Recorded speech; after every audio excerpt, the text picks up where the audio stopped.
Welcome to Edwin Eisendrath's It's the Democracy, Stupid. A set of conversations about our government, our politics, and the kind of country we aspire to be. And now, here's your host, Edwin Eisendrath, on WCPT 820, Chicago's Progressive Talk. Hello, everybody. It is a new day, isn't it? Wow. I mean, stay with me. As you know, I prepare these shows carefully and in advance, but that all got thrown into disarray overnight. Look, this is so serious. Americans awoke this morning in a new country. While we slept, Donald Trump launched a full-scale war to overthrow the regime in Iran and to disarm that nation.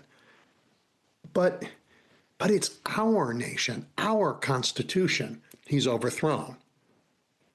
I pray for the people of Iran and of Israel, for our troops, and for those anywhere who might inadvertently find themselves in the sharp teeth of our out-of-control war machine.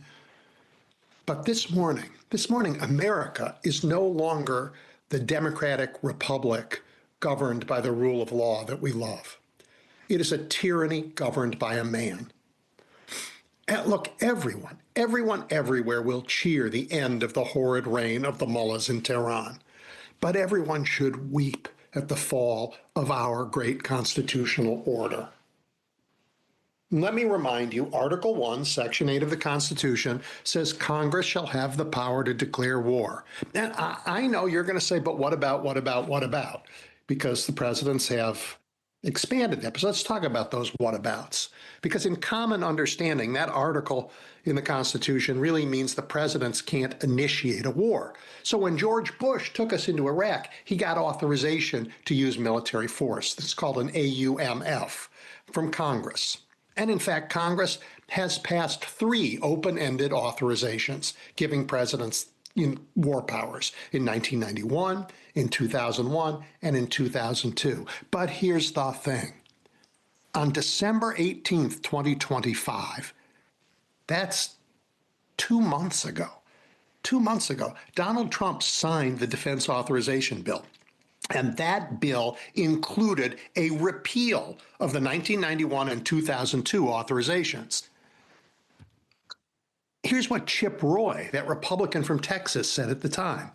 Securing the passage of this amendment corrects this long-standing failure and sends a clear signal that the legislative branch is finally reclaiming its authority over decisions of war and peace. The era of endless, undefined war authorizations is over. The remaining AUMF is the one that was passed after 9/11, and it's actually focused on counterterrorism and authorizes the use of force only against those who planned, authorized, committed, or aided in the September 11th attacks.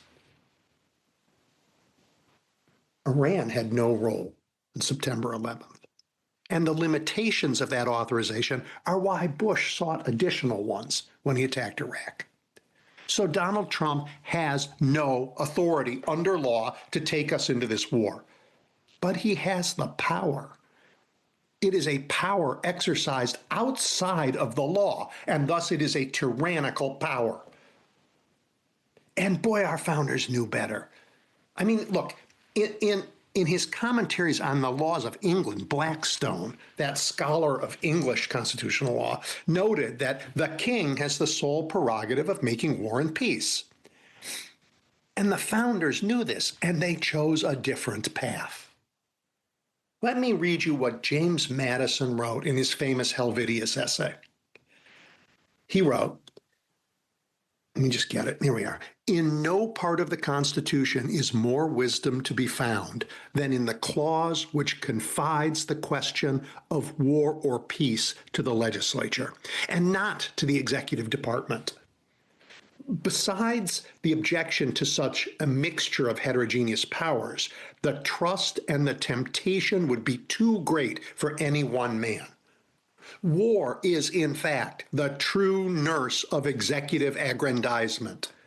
In war, a physical force is to be created, and it is the executive which is to direct it. In war, the public treasuries are to be unlocked, and it is the executive hand which is to dispense them. In war, the honors and emoluments of office are to be multiplied, and it is the executive patronage under which they are to be enjoyed. It is in war, finally, that laurels are gathered, and it is to the executive brow they are encircled. The strongest passions and the most dangerous weaknesses of the human breast, ambition, avarice, vanity, and honorable or venal love of fame, all conspire against the desire and duty of peace. James Madison.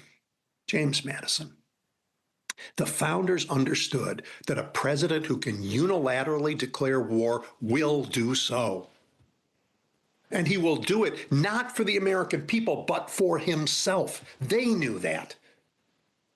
And so they located the power to initiate war in Congress, to remove this powerful temptation from the presidency precisely to protect the rest of us.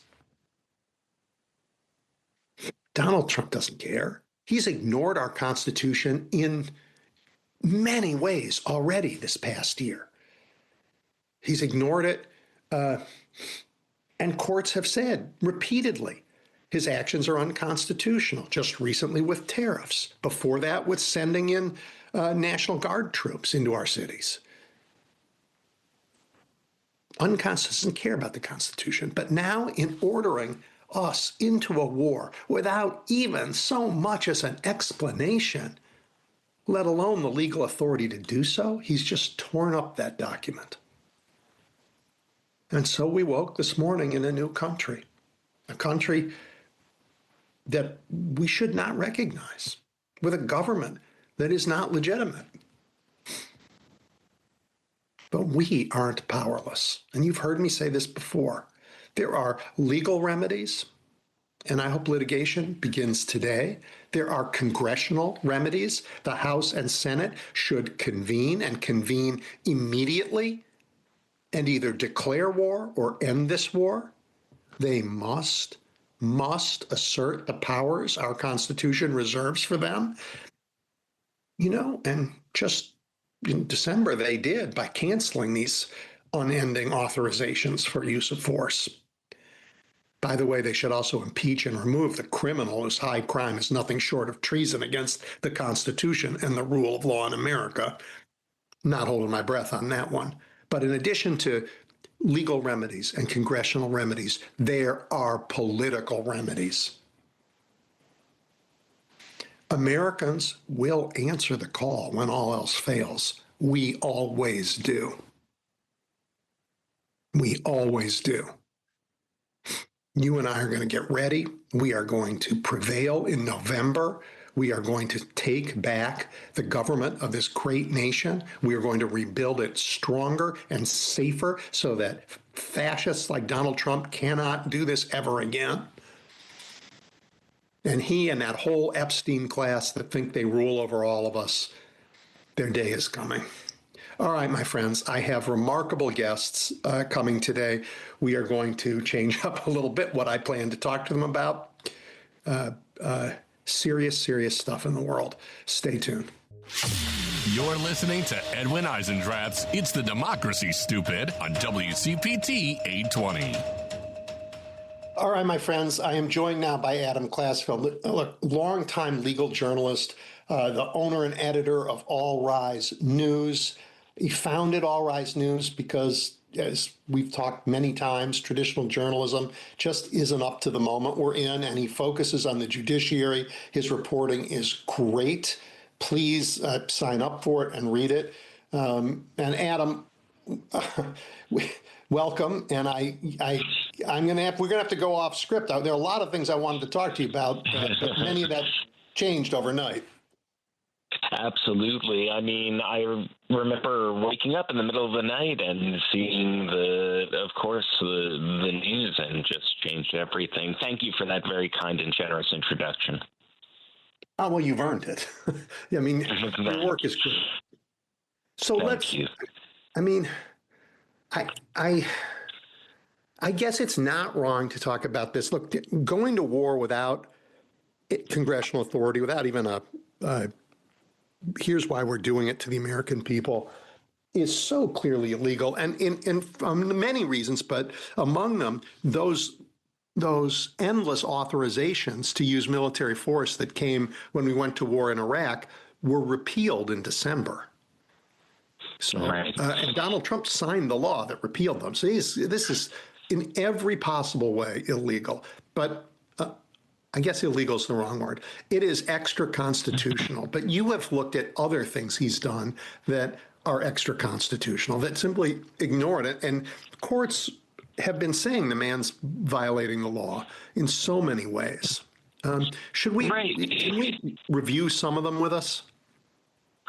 Absolutely. Well, the one that immediately came to mind, and I don't want to, obviously, when we talk about tariffs, we're talking about people's, the cost of living, what they're charged for consumer goods and groceries, and what we're seeing now, death and destruction. They're different things, but just because we have just come off of the Supreme Court's decision with this, something that was just so clearly in my mind was an exchange during oral arguments before that ruling came down, where Justice Gorsuch, of all people, there was a very piercing exchange between him and John Sauer, who's now the Solicitor General of the United States. He was Trump's criminal defense attorney before the Supreme Court, the one who got the immunity decision. And in anticipation of our conversation, I took out this exchange. Gorsuch asked him point blank, what's the reason to accept the notion that Congress can hand off the power to declare war to the president? Sauer responded, well, we don't contend that. An acknowledgement that it's Congress in our constitutional order that has the power to declare war. And here we are in the dead of night, learning in a speech posted on Trump's personal social media platform that he has taken this decision, not trying to lay out any case to the American people, not trying to lay out any case to Congress, and showing this exchange with Gorsuch that is there any limit that there was another exchange during the same oral arguments where Gorsuch said, what if Congress said, let's get out of the legislating business? And Sauer responded, well, that would be a wholesale abdication. And that's where we are. You can't think of any more serious, running the whole list of what is the power of Congress, the representatives of the people versus the power of the President of the United States, the power to tax, the power to declare war. And back to back, we're seeing Trump act with the sense that there are no constitutional limits on his power, even if it is declaring a regime change war in the dead of night. And that's sadly where we are. Yeah, I would add to your list. Your list is fabulous. This I'll take the power of the purse. The federal treasury is actually mine. I'll do whatever I want with it. And the power to make war is mine. I'll do whatever I want with it. I think he has also come pretty close to saying the power to detain Americans is mine, and I'll do whatever I want with it. And I mean, we could talk a little bit. I think I'd actually like to talk about what's going on in the Dilley Detention Center with you. I'd like to talk about Jack Smith's long-delayed second volume, and maybe just to go a little off topic, but it's still important. The malicious prosecution of Kilmar Abrego Garcia is something that you've followed, and it gets at the character of what we're involved in. So can you talk about that? Oh, absolutely. I actually just came back from Nashville, Tennessee, where we had a hearing on vindictive prosecution. And one of the reasons that I launched All Rise News in April, and ever since then, I've been following that very, very closely for the simple reason that in March 2025, the federal government rounded up more than 200 people without notice or a hearing and sent them to a prison at a foreign autocracy that was notorious for torture. And indeed, many of them, including Kilmar Abrego Garcia, was tortured. And we have this in the fallout of that. And one of the things, Kilmar Abrego Garcia's case is important for that reason alone. But ever since then, we have seen in some cases, incredible durability and the incredible pushback of the levers of power that from a relatively powerless, undocumented immigrant. He fought that illegal spiriting out of the country all the way up to the Supreme Court and won, was brought back to the United States, not to be reunited with his family, but to be prosecuted on charges of smuggling immigrants. He is taken to court. He wins not one, but two different bond hearings, winning his freedom from criminal detention. He has a weekend together with his family before having to surrender to immigration detention, where he starts another set of legal battles, which he wins and is released from immigration custody because the final deportation order was ruled invalid. So this hearing that I covered last week was a reckoning on the pending criminal case. And the fact that it happened, it was a major victory for Kilmar Abrego Garcia, because your average criminal defendant does not get a hearing like this. The fact he earned the right to have an evidentiary hearing on vindictive prosecution because he showed a reasonable likelihood that he was being vindictively prosecuted. There are such rare hearings that I've been a legal journalist for nearly 2 decades. I have never seen or heard of evidentiary hearing on vindictive prosecution before this one. And this time I saw it happen in court, and I got a sense of what it looks like. And in this particular court hearing, we found out that the day that the U.S. attorney in the district that is prosecuting him got the case, you had Todd Blanche's deputy send him an email about the man who had become the lead cooperating witness. We found out that Todd Blanche personally gave that U.S. attorney congratulations and a thank you the day that Kilmar Abrego Garcia was brought back to the United States. And we also found out that the day that he was indicted under seal, the chief of the criminal division in that district resigned in protest, and we found out that that person had listed the reasons why he thought this prosecution should not go ahead.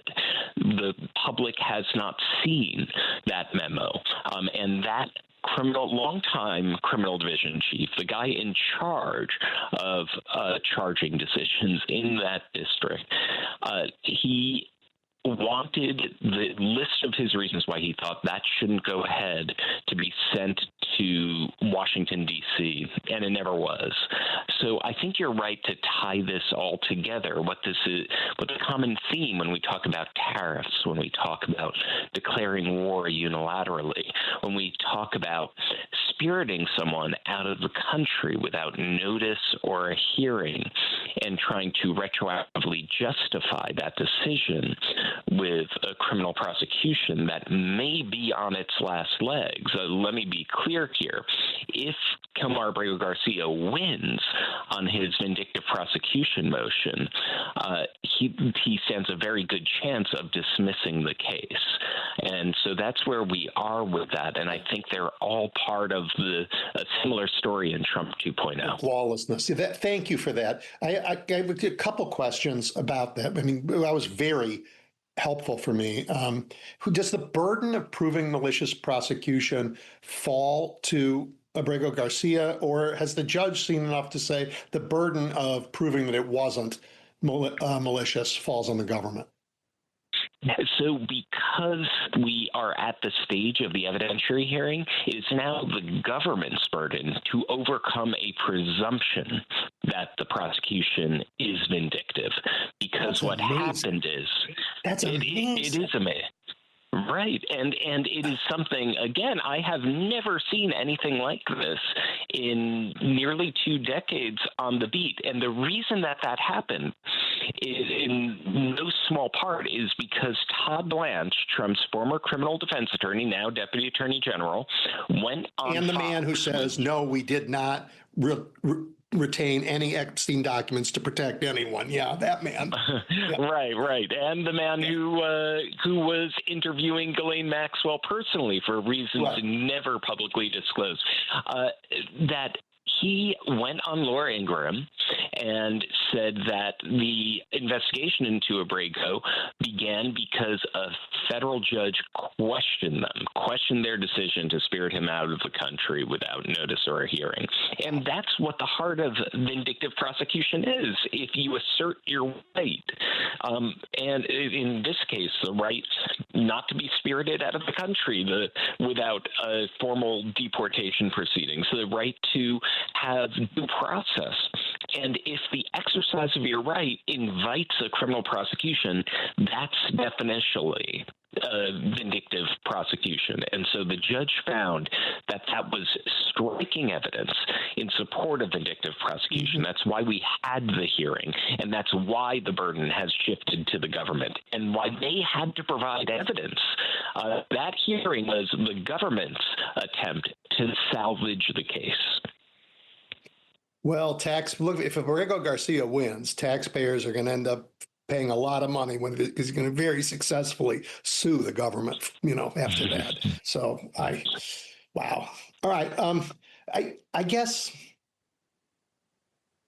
there's so many things I want to talk to you about. But let me ask you this, because it gets to the heart of questions of rule of law. The shadow docket decisions this last year and change have caused many federal judges to complain that they don't know what the law is anymore. I mean, the rulings run counter to precedent, but they're not explained. So judges are like, well, what am I supposed to do? You've sent it back to me, but with no guidance, and the law points left and you're pointing right. How do I make a decision? So they've voiced concerns. They've asked clarification. Then we had the tariff ruling, which could have been simple and straightforward. They could have said Congress alone can levy taxes. But instead, the court issued the most, Adam, I don't know how to describe it, the most complex set of opinions that got personal and angry, that made it clear that the major questions doctrine is maybe a thing, but if it's a thing, nobody can really explain what it is. And that, to me, and help me, because I'm not a lawyer, but to me, the most important job of the Supreme Court over time is to make sure that Americans know what the law is, so that we can actually have the rule of law in America. But the decades-long effort of the Roberts Court to use the law to transform America has made a hash of the law itself, and I think that threatens the bedrock of our jurisprudence. And I'd love to get your thoughts on that. So there was this striking moment during the State of the Union address where you saw Trump just tearing into the Supreme Court, where he was complaining about the tariffs decision, and the cameras immediately cut to Chief Justice Roberts looking absolutely stony-faced. When you look at the shadow docket, and you can see this sort of Chief Justice Roberts trying to balance the ledger here, and finding just completely in the aftermath of the tariffs ruling that Trump is reacting exactly the way that he always has whenever he gets a ruling that doesn't go his way. He attacks the judges, he attacks the legal system, and he doubles down. And he doubles down. And that, I think I'm sorry, at some point during your question, I actually was disconnected, so I didn't hear every particular thing that you said. Adam, my concern is that we don't know what the rule of law is in America, that the chief job of a Supreme Court is to tell us what the law is. And both by virtue of the shadow docket and the very confusing set of opinions about whether there is a major questions doctrine, but we don't know what it is, or we all disagree about what it is, that jurists in America have been left not knowing what the law is. And that is an epic fail, because that's the chief job of the Supreme Court. Absolutely. And I think one of the one of the major criticisms of the reliance on the emergency docket and the shadow docket for very significant decisions was you'd have lower court judges complaining, you're asking me to follow your shadow docket rulings that don't give any indication as to your reasoning. One of the decisions that came down last week that didn't get a lot of attention because it's been a heavy news week, but there was a federal judge in Massachusetts who gave a decision regarding third country deportations, this system that the Trump administration put in place of sending immigrants to foreign autocracies whom we, the taxpayers, have paid millions of dollars to accept a rather small number of immigrants, very often in countries with very serious human rights records, like the last absolute monarchy on the African continent, the country of Eswatini. And a federal judge ruled very strongly against it. That judge, when he issued preliminary relief in that same case, was overruled twice in shadow docket rulings. We'll see now that he has issued this ruling, finding that, yes, due process does apply, before that people do have a chance to protest that they might be tortured if they are whisked out of the country to Eswatini, that they have the right to challenge that sort of deportation. Now the Supreme Court is going to have to give some sort of explanation as to what the law is, as you put it, and what the Constitution is. That are we a country where the federal government can spirit someone away without any reason to a dungeon in some strange part of the world?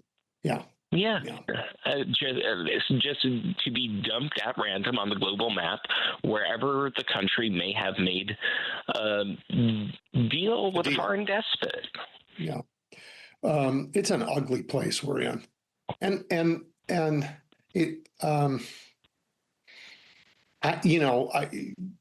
we have a lot of great jurists. I think of Judge Boasberg, what he's attempted to do over there on the East Coast, here in Chicago. When ICE was here, we had great jurists attempting to hold the federal government to, not to tell them it can't do their job, but to hold them to what legally they're allowed to do. We saw the same thing in Minneapolis. But then there are sprinkled throughout the judiciary, there are folks like Eileen Cannon. So let's just talk about Jack Smith's long-delayed second volume. of his investigation down there. And I think people should hear this because she has done her best to give that the Jimmy Hoffa treatment and bury it under an expressway where no one will ever find it. Right. Right. It's worth noting from the outset, there has never been a special counsel report in U.S. history that has not been released to the public. This is the first time that a federal judge is saying that a special counsel report cannot be released for whatever reasons. And now her reasons, in her opinion, for forbidding the disclosure of Volume 2 of the Jack Smith report to the public. And just to review for listeners who may have forgotten, Volume 2 related to Trump's Espionage Act case for the retention of classified national defense information and obstruction of justice when asked to return those documents. That's the second volume of Jack Smith's report. And Judge Cannon's ruling had a couple of different rationales. One, she had ruled that Jack Smith, that his appointment was unlawful under the Appointments Clause. That ruling was under appeal. Then that was mooted by Trump's election, and so the appeal didn't progress. As to Trump, when Trump's Department of Justice took over, they dropped it as to his co-defendants. And the other part of her ruling was that there is a presumption of innocence, and that she, and this is what she said, was just factually incorrect here. She said that she strained to think of a special counsel report that hadn't followed findings of guilt. Now, if you look at the John Durham report, John Durham, of course, he was a special counsel who tried to scrutinize the Russia investigation. 2 out of 3 of his prosecutions failed. There were findings of acquittal. They failed to get an indictment. Yeah. Yeah, in some cases, but in other cases, they failed to persuade a jury that the defendants were guilty. Yeah, so he was, and this is a shocking record of loss. Let me interrupt you for 1 second. And also, Robert Herr's look at Joe Biden, where he said, well, Joe Biden's an old man, but he's not prosecutable, was made public. Right, absolutely. I mean, there's a long history. You can go to Bill Clinton, the Starr report. You had Ken Starr, accusing Clinton of a crime, lying under oath, but he didn't charge him with that, and that was, and so you have plenty of instances where people who are either accused or not accused of wrongdoing, as in the case of Joe Biden. Her report said that he, it cleared him of any criminal liability, but contained all sorts of embarrassing or damaging statements. And because when we have special counsel reports that in our tradition, they are released to the public. And in Judge Cannon's case, it just follows a whole series of decisions where it's very, rulings that depart from a lot of legal tradition, always tilt toward Trump's favor. Before the case was even charged in the Espionage Act case, and during the investigation, she gave 2 rulings that were overruled by the 11th Circuit Court of Appeals, finding that it was a radical, in their words, departure from ordinary investigative criminal procedure when she had forbidden the government to scrutinize some of the seized classified documents.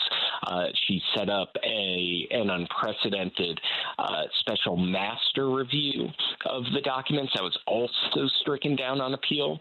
The appellate court had to intervene a third time in this particular case because she was slow walking her decision so long. The 11th Circuit had to say, you must issue your ruling in this amount of time.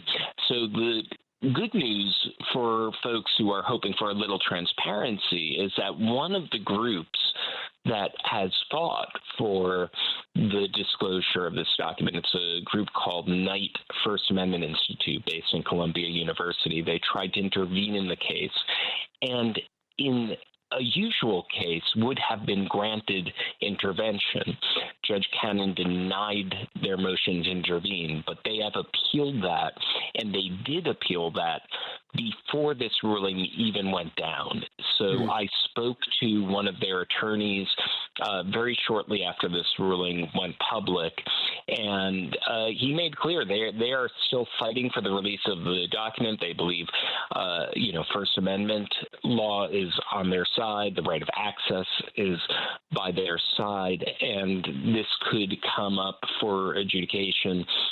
There could be oral arguments by this summer, but it just shows how far out we are from the normal course of things. If I understand you correctly, though, the reason why they're important, this third party, is because the government of the United States, which brought the case, is now on the side of Trump and doesn't care if the public ever sees it and likes the idea that it's buried. So they won't appeal it. So somebody has to get standing even in order to appeal this ruling so that we'll ever see it. That's exactly right. You have no adversarial proceedings in this case because now the Justice Department is on the side of the defendants in this case, who are Trump and his cronies. So what we had here, with a reason for, and I was speaking very recently to Andrew Weissman about this in an interview on this very subject, and he made the point that many judges, and this gets a little bit into the legal weeds, but it's an important point because of what you just raised, that in many cases where you have two parties that are essentially on the same side and you don't have any adversarial proceedings, a judge will want, for the record, to have an intervening party or an amicus or some other party that will provide a contrary view. So you have a fuller record, a fuller sense of the law to adjudicate on. That's what happened in the case of former New York City Mayor Eric Adams when you had Trump's Department of Justice agreeing with Eric Adams that the case should be dismissed. The judge, on his own, appointed an amicus to argue the other side, because that's what very careful judges do. In this case, you had the exact opposite with Judge Cannon. Judge Cannon took away any other party that would provide a contrary view and ruled in the favor of in what she called an unopposed motion to block the release of this report. And indeed, it was unopposed because she wouldn't allow any party who would oppose it. But the would-be opposing party, the would-be intervener, is already before the appellate court. Good. All right. Well, this is all of the theme, our conversation again about the lawlessness of this administration. And so let me ask you about this whistleblower letter. We've heard tantalizing things, including a public letter, I think from Ron Wyden, Senator Wyden, that said he just wanted to remind the administration of his private letter on this topic, which I take it as a warning shot for the rest of us. No, it's something we should pay attention to, even if we don't know what it is. What do we know about the Gabbard whistleblower letter, and what do you know about it and where we are with it?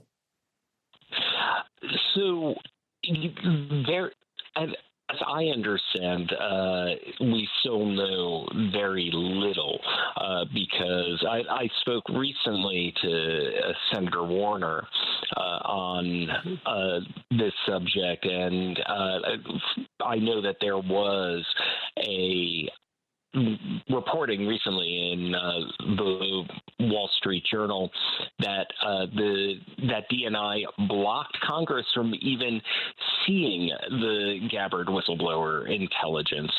Senator Warner was quoted in recent Wall Street Journal story. I forget the headline of that one, but he said that it was so redacted that one couldn't even get a sense of what it was.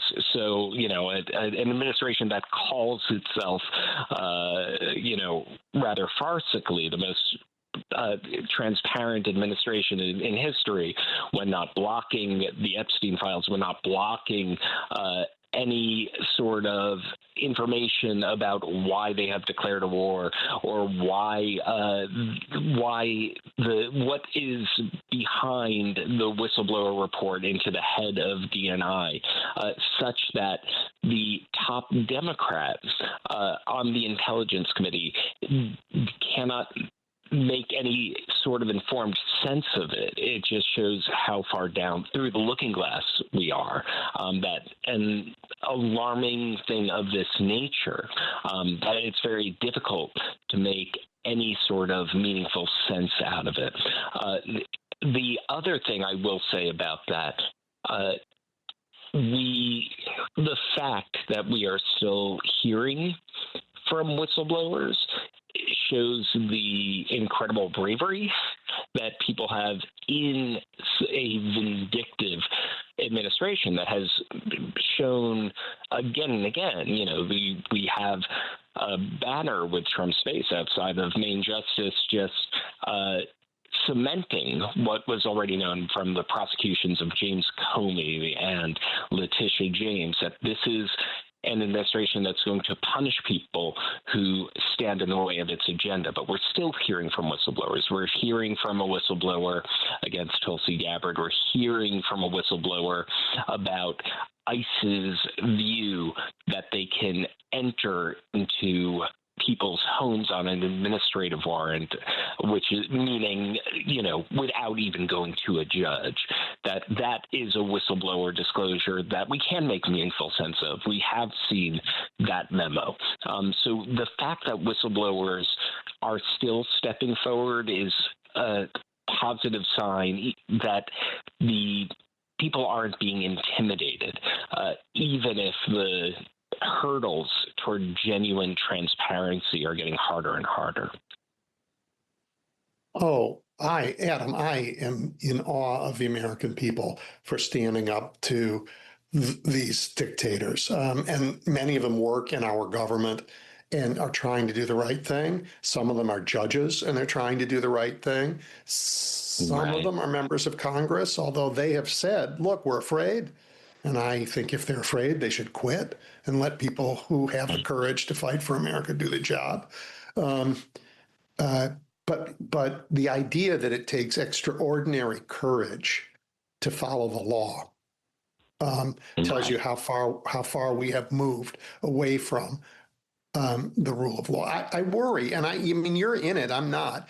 When does the workings of jurisprudence in America become like the machinery in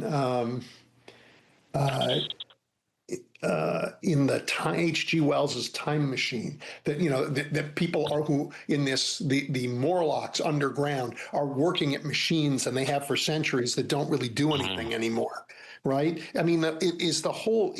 I believe the apparatus of the law is still important and strong, but we are perilously close to it doesn't matter because the president doesn't care about these rulings. He is told he can't do something, so he does it again and waits for him to be told he can't do it again.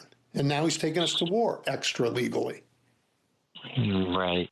It's one of the challenges in trying to communicate the ongoing importance of the legal beat that I've struggled with from the very beginning, because one of the founding ethoses of All Rise News is an antidote to helplessness, this kind of feeling that it doesn't matter, that Trump will do whatever he wants to, he'll steamroll through it, the law isn't even an impediment. But to provide the kind of contrary view to that based on our experience of the past 1.5 years, we have seen the courts acting as an avenue of verified information that has sparked change. We have seen that in how it has affected the popularity of Trump's agenda. We have seen it in the journey of, we just spoke about it before, Kilmar Abreu Garcia.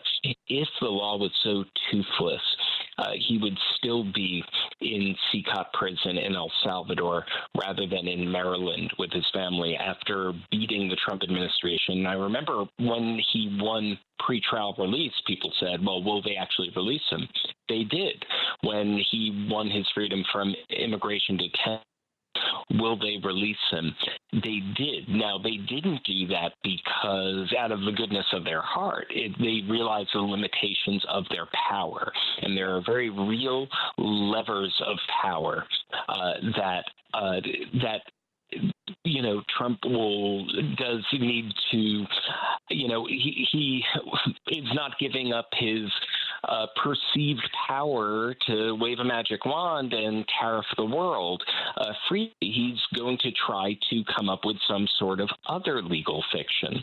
But I will I'm not a predictions person, but I will confidently predict those next wave of tariffs will also fail and will probably fail quickly. And the mechanisms for the tariff refunds are already underway. There are more than 900 pending claims by companies that had filed actions in the Court of International Trade to claim refunds. There was I don't know how many listeners played the game Cards Against Humanity, but the business behind Cards Against Humanity is offering people who have purchased their products tariff refunds, and became a major news story about that. Their office is 200 yards from where I am right now. Incredible. And we're seeing just small, large and small acts of resistance throughout American society, whether it's historic protests across the United States, whether it's the fact that is the release of the Epstein files incomplete? Yes. But how is it that we are talking about it? How is it that the news cycle has sustained itself? Well, from the organizing and activism of the survivors. But for that, we wouldn't be talking about revelations from that trove that have sparked arrests from on high in the UK government. So whenever folks feel that sense of despair and helplessness and this kind of inevitability of Trump 2.0, it's worth appreciating just how much of his agenda is in shambles, how much the tariff litigation, that tariffs were a centerpiece of his economic agenda, it is stricken down. The troops are out of the streets in Illinois, in California. And that happened through litigation and pushback and protests, but the litigation in particular all the way up to the Supreme Court. And so we're seeing a reality where one vilified, relatively powerless, undocumented immigrant against the full weight and force of the U.S. government keeps winning in court. So I think very often the sense of inevitability that Trump tries to project is revealed again and again to be a mirage. He has great power under our constitutional order, enough that we can wake up at 2, 3 a.m. to the news that a unilaterally declared war has been waged without notification to Congress, and that unfortunately is that our system has allowed for that to come to pass. Yet at the same time, the sense of inevitability and omnipotence is a mirage. That pushback has worked and can work and has been demonstrated to work time and time again over the past 1.5 years. Yeah, that's exactly the answer I was hoping to hear from you. And it's one I firmly believe myself, though I want to say we have not succeeded in stopping him before he strikes ever. There's no deterrence to finding him in violation of the law. He'll find another way. And but there are other remedies. There are congressional remedies if they ever got a spine, and there are political remedies. And you talked about those in your answer. The American people will answer this call when everybody else fails. And we always have, and I think we are doing so across the country. I'm very proud of what Americans are doing. It's inspiring, really. It really is. It absolutely is. And I think that's why it's so important to be vigilant as we come closer to the midterm elections that, okay, now Trump has declared this war in Iran, and he is doing that at a time he is trying to claim sweeping powers over elections and discussing possible executive orders. We have seen on that front that when his chief of the Civil Rights Division of the Justice Department, Harmeet Dillon, has tried to seize voter data in a number of different states and filed dozens of lawsuits to that end. Those lawsuits so far have failed. The Trump Justice Department somehow persuaded a magistrate judge in Georgia to let them seize voter data in Fulton County. But I wonder how many other magistrates across the country, now seeing the aftermath of that, now seeing the affidavit on which that radical action was premised, really containing absolutely nothing that would justify that. That it's a reason for the vigilance because right now those attack on elections and the resulting with a ballot seizure in Fulton County, Georgia. I think people who lived through the aftermath of the 2020 presidential election know what Trump is capable of, and that the ultimate check on those sorts of ambitions is vigilance, is using the levers of power at our disposal, whether it's the courts, whether it's protests, and it's the reason for that. And am I right? Fulton County is suing in response, yes? Yes, they did. And there was going to be an evidentiary hearing last week that is now moving to mediation. Unfortunately, and I've spoken to a Fulton County commissioner about this in an interview, he mentioned it's hard to put Pandora back in the box. Once they have seized the ballots, they can try to gather data and do certain things with that, but they're not taking it lying down. They're fighting back. They're fighting back in the courts, and by putting a spotlight on it, the next time they try to do it, whether it's in Arizona or some other state that Trump targeted in 2020.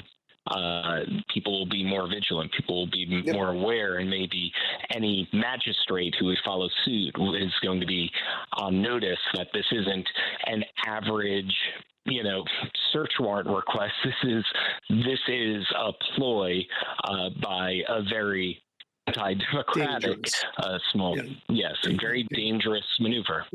Yeah. Well, no one, no matter what he says he finds in those boxes of old votes, it won't be credible. The moment the seal is broken, we have every reason to believe that they're going to find whatever evidence they need to make whatever claim they want, whether it's there or not. And we have certainly seen that in this administration. We are just about out of time, and I'm just just a last comment here. First off, thank you, Adam. A fascinating and important conversation.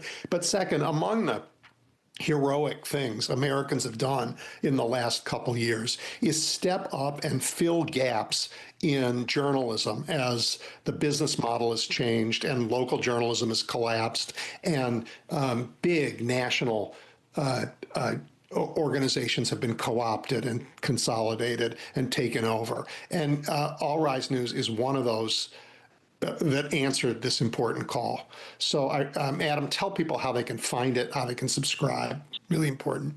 Thank you very much. Thanks so much for that. They can find it by visiting www.allrisenews.com or just All Rise News on Substack if they're searching for it on that app. But once you visit the website, there are instructions on how to subscribe on every article. And thank you very much for inviting me on. Thank you. I really appreciate it, Adam. I really do.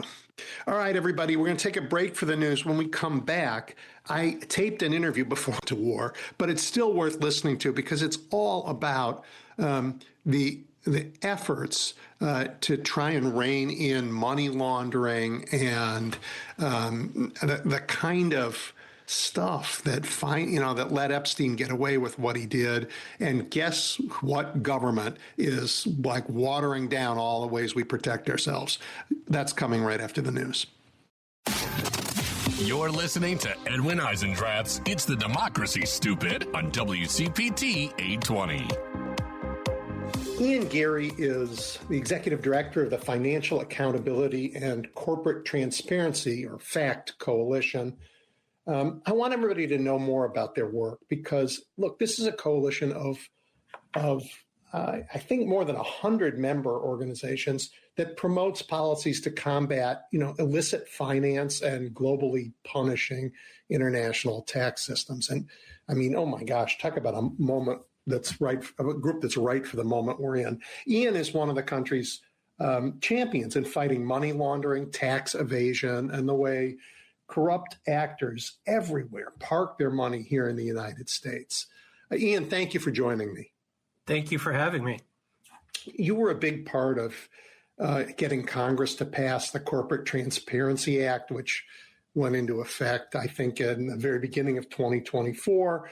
Congress found, as they were doing it, that hiding and benefiting from the ownership of hiding the ownership of their U.S. companies facilitates all kinds of illegally operations around the globe and was pretty common.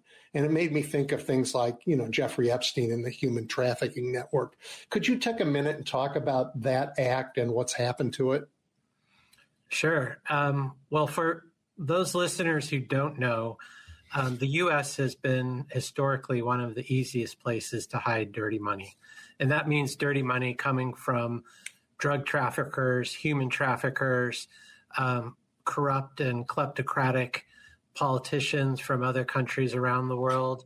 We even see the results of environmental crimes such as illegal logging or illegal mining, the profits from those crimes entering the U.S. financial system. People often think that places like Switzerland or sunny tropical islands like the Cayman Islands are notorious for hiding dirty money, and in some ways they are. But the U.S. has been ranked as the easiest place to hide dirty money. And often these types of criminals and corrupt politicians use anonymous shell companies as their getaway vehicles. And this problem, the problem of not knowing who is behind a company, the real ultimate beneficial owner, has been a problem that was identified by Congress, by officials in the Treasury Department, by officials in our national security establishment as a serious problem that threatens the United States. And that's why more than a decade ago, a bipartisan effort was started to reveal for the first time the true owners behind anonymous shell companies. And a fun fact, maybe not so fun, is that it's easier to set up an anonymous shell company in the United States than it is to get a library card in all 50 states. So it's really something that's been, unfortunately, very easy to do.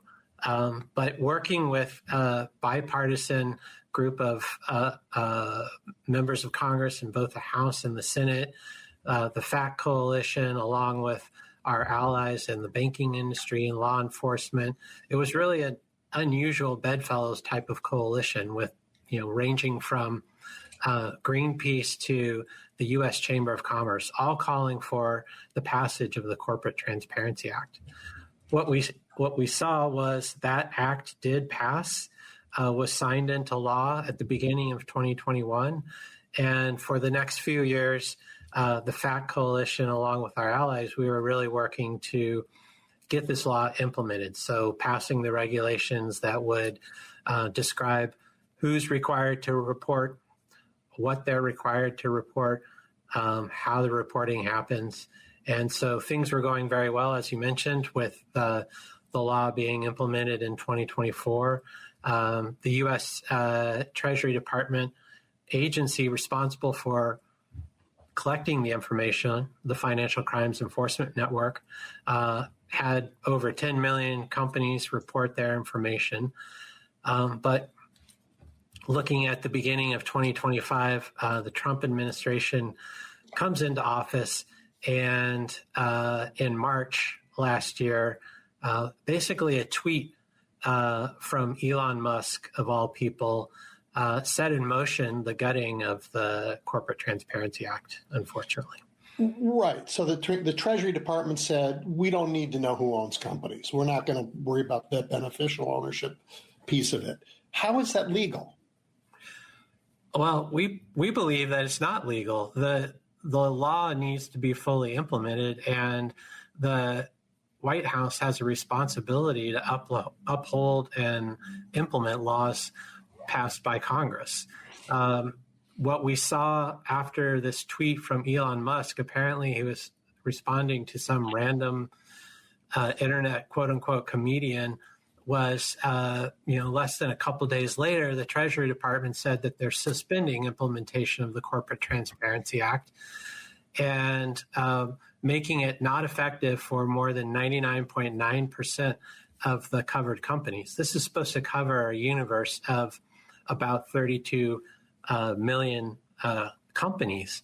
And this is opening the U.S. up to, again, opening the floodgates for dirty money to come into the U.S. And so, this administration talks about wanting to go after drug cartels, sanction officials in other countries. But the reality is organized criminals can move money through the U.S. financial system with impunity using anonymous shell companies. So it's really a strong incoherence between stated objectives and weakening the very tools that would be used to go after financial crime. And so now we're in a situation where weakening and delaying implementation really makes the U.S. more attractive to these cartels and to fraudsters.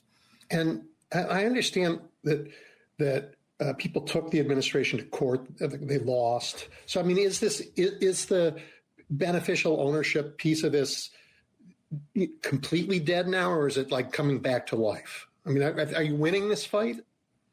Well, where things stand now is that on the legal front, a number of entities have filed lawsuits to try to get the Corporate Transparency Act declared unconstitutional. On that front, definitely we're winning. The 11th Circuit Court of Appeals has upheld the Corporate Transparency Act, so the law stays on the books. There have been efforts to repeal the law in Congress, but those haven't been successful. Where we need the administration to act is to step back from its move to gut the Corporate Transparency Act and to fully implement the law. And this is something that has been called for by law enforcement, by district attorneys. So it's really hobbling the ability of not only federal agencies, but state and local agencies to be able to use this tool to follow the money and fight financial crime, fight drug traffickers, fight human traffickers. So we're waiting for the administration to reverse course and understand that this is harming everyday Americans. I can't, for the life of me, think of a legitimate reason for them doing this. I mean, they may claim it's I don't know what they claim, but I mean, I've certainly heard that lots of the money that paid for the real estate in New York is corrupt money that has been hidden through shell companies. And God knows that hits close to home for somebody in Washington these days. I'm not saying that his buildings are filled with corrupt money, but you wouldn't know. How you can't know because they won't let you know. And well, whatever. So they've made it possible once again for the U.S. to be home to all of this money. And this money, you mentioned this, but I think it's worth saying how it make the connection for people between gutting this law and destroying the Amazon and the Congo River basins. Yeah, so this is a new line of work for the FACT Coalition, is drawing the connections between the climate crisis, environmental crimes, and the ease that criminals have to move not only the physical products, so illegal gold, illegal timber, wildlife, not only the physical products, but the profits. And so you will have, criminal networks in Brazil who are operating, large dredging machinery in the middle of the Amazon, scooping up gold. The owner of this machinery, they may be exploiting indigenous peoples using forced labor, but the owners of this machinery may be sitting in Sao Paulo. They may also have a sweet condo in Miami Beach. And right now, it's impossible to kind of stop this pattern because of the financial opacity, because of the fact that anonymous shell companies are easy to use. And also, you raise the issue of real estate. Currently, the U.S. is the only G7 country that doesn't have specific rules in place to fight money laundering in the real estate sector.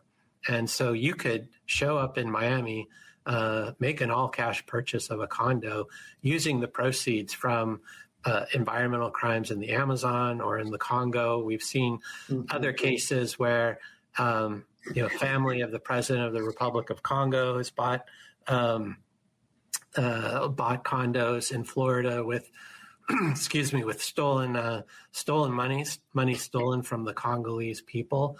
But I do want to note that amidst all of this sort of doom and gloom, we do have some relatively positive news. This weekend, Sunday, March 1st, new regulations, which we had been fighting for years on residential real estate, will be going into force.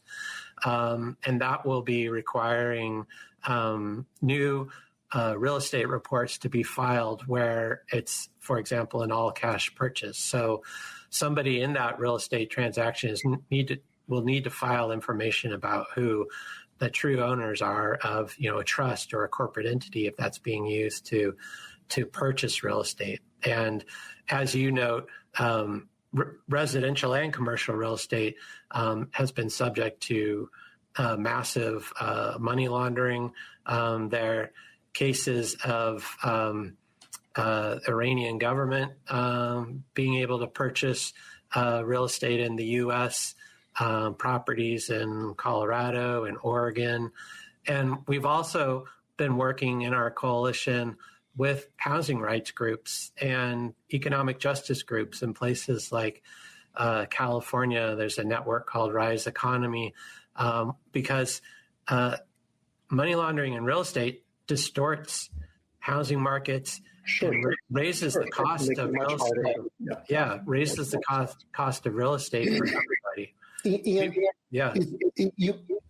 I just want to be sure I understand. So you can't buy something now in an all-cash transaction starting in a week without having to report the ownership. But if I park that cash in a shell company that's anonymous, I could buy it with the company, couldn't I still? Or have you finally found a way around that? No, that's what I'm saying is that with the effect of this new residential real estate rule, if you try to buy property with a trust or a company, that owner or the an agent, like a title agent, a real estate agent, a lawyer, somebody will have to investigate who's actually behind that entity. I see. That's good news. Congratulations. So that's good news. Very good news. Very, very good news.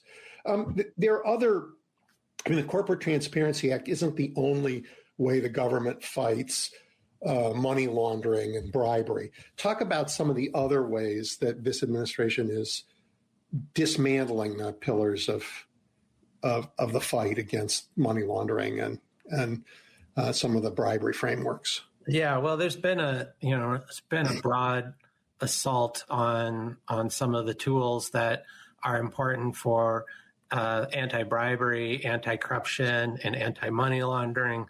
At the start of last year, the White House said that they would be suspending enforcement of the Foreign Corrupt Practices Act. This is the law that's been on the books for decades that prohibits U.S. companies from offering bribes when they're seeking business overseas. The U.S. was the pioneer in doing that and really led other countries to enact their own laws.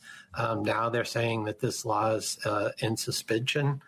There are other aspects of the dirty money problem where we've also seen rollbacks. For example, the use of private investment vehicles like hedge funds have been seen as a way to launder money into the U.S.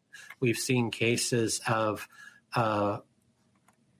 members of Putin's inner circle, Russian oligarchs, being able to launder money through these types of entities like hedge funds. And we've also seen that there's a lot of diversion of resources from going after financial crime. So thousands of federal agents and prosecutors have been, reassigned to other cases or to immigration enforcement, and you really can't deter sophisticated financial crime with understaffed enforcement. So we're really concerned that we're seeing sort of system-wide white collar, financial crimes are the resources aren't there to go after them. We've seen reporting about how the resources and the investigators to investigate money laundering violations, including involving digital assets or crypto platforms, that those resources have been declining. So across the board, it seems that there have been a series of moves that make it easier for financial crime to happen. And this type of financial crime can affect everyday Americans, including those who've been victims of fraud, of drug trafficking, or human trafficking. So, Ian, if you had to give this administration a report card for their efforts to fight financial crimes and money laundering, what grade would you give them? Well, that's a great question. And I'm not the only one who's about to give them a report card.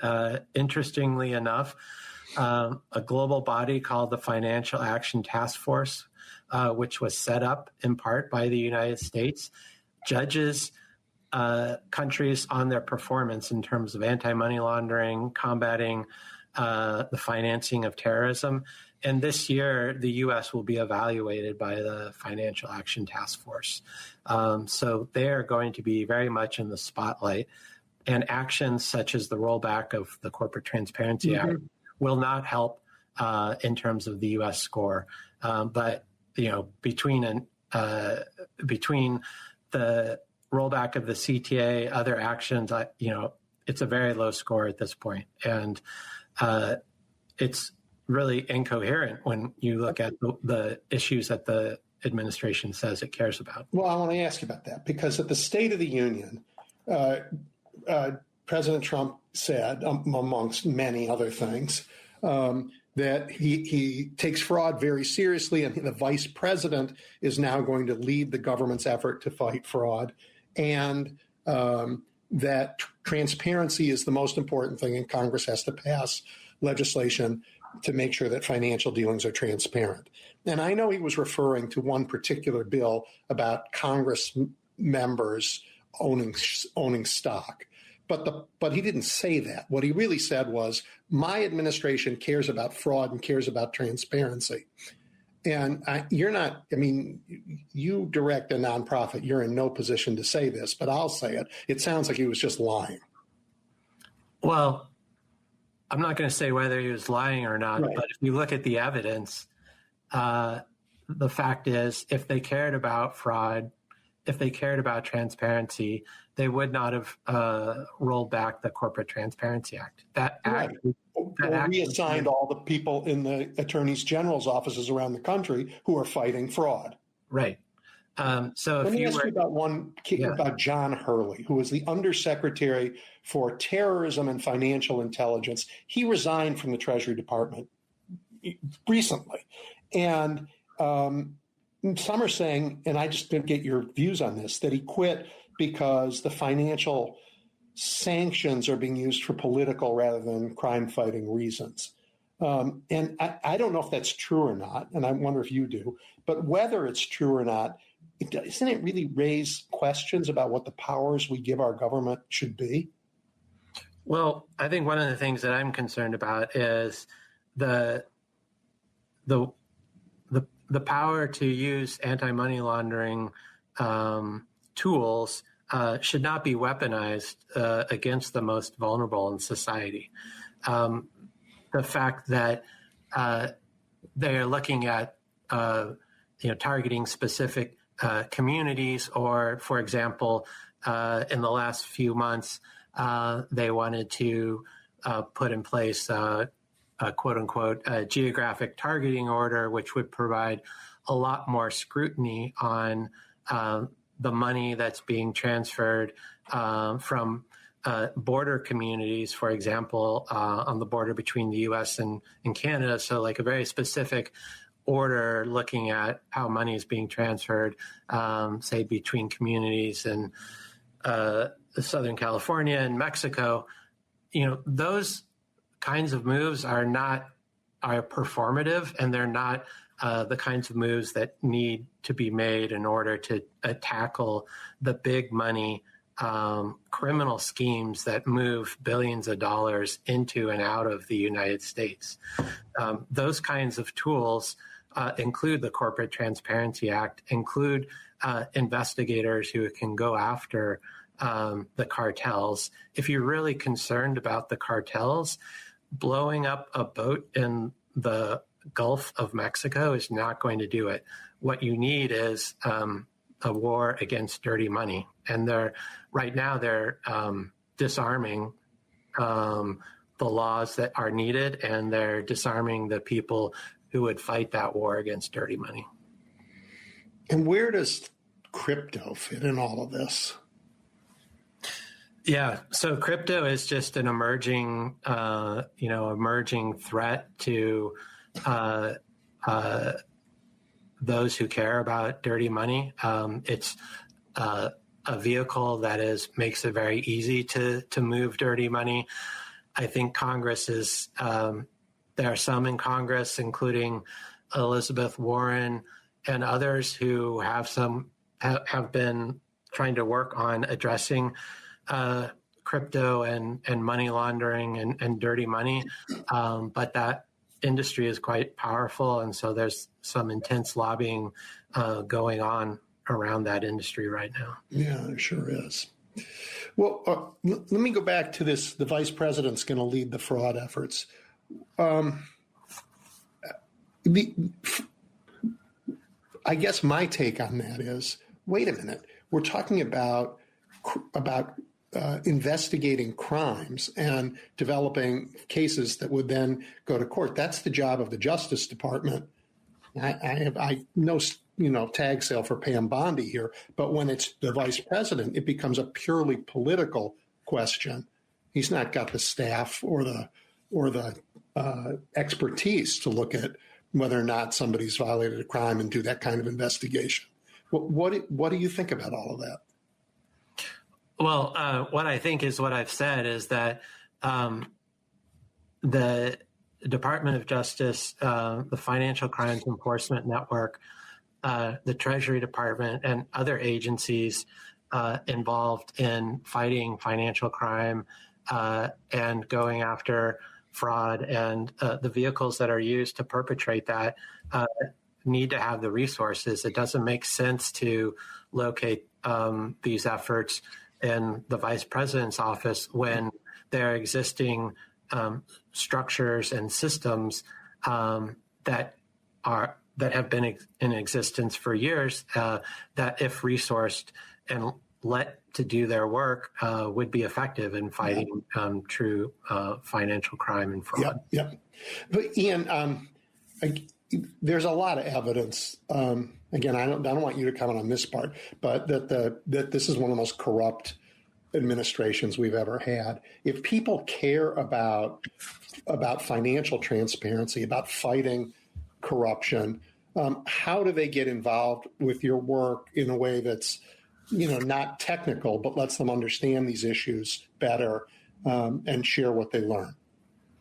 Yeah, I think the first place to start is, joining us and learning about the issues. Our website is thefactcoalition.org. You can sign up for our newsletter. It comes out every 2 weeks. We try to explain things in accessible ways. The issues sometimes seem complex, but this really gets to the heart of the matter of power, money, who gets what and why, and how the system really works. Yeah, I really appreciate your time to talk about this. Look, everybody who's listening, you've heard for months now about the Epstein Davos crowd.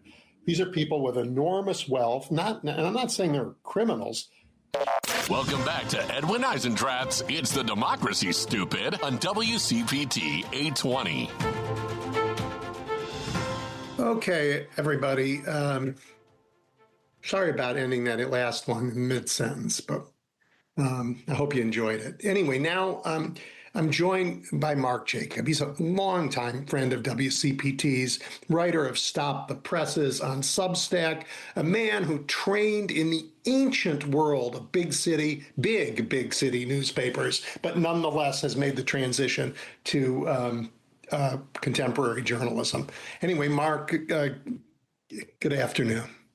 Hi, how are you?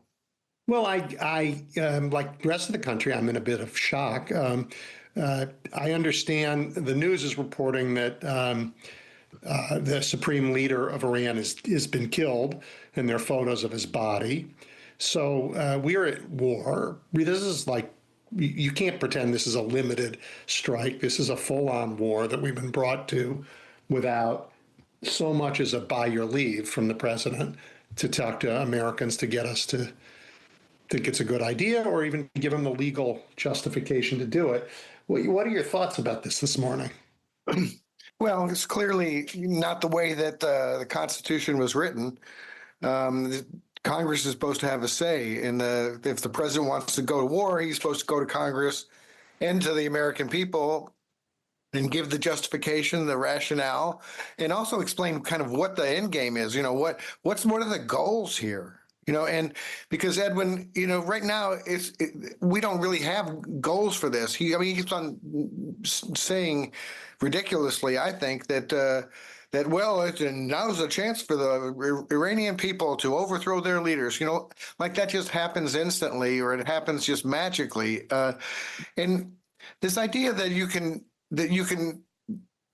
have control over a country that big simply by dropping bombs on them and sending missiles in is ridiculous. It's just it doesn't happen. This kind of, you can have overwhelming air power, but if that's all you're going to do, you're not really going to you're not going to be able to affect the new government there. I guess what I'm saying, just to sum up, is that this is a sloppy attempt at some sort of war, some sort of impact globally that doesn't make any sense, and it goes totally against what Trump said he was in favor of when he ran for president. So he's just lying to the American people. So you don't think he deserves the Nobel Peace Prize? I know, nor even the FIFA Peace Prize. It's the World Cup hasn't even happened yet, and he's already like holder of the World Cup Peace Prize. Yeah. Which is, we've devolved into this level of absurdity here, where nobody he did not make the case for war. Even wars that have been terrible, like the Iraq War. Bush made a case for it over weeks and months with the American people. He got congressional approval to do so. Yes, he got votes.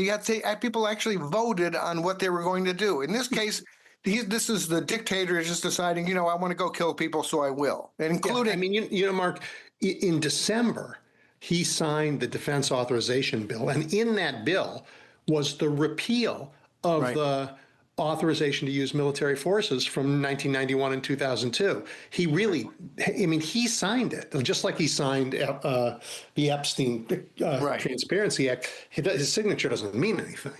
Right. It really doesn't. And so the only authority that they're really operating on, if I understand correctly, Edwin, and I think is this whole anti-terrorism, world terrorism thing, right? That was limited to people who were related to or had a hand in 9/11, and Iran did not.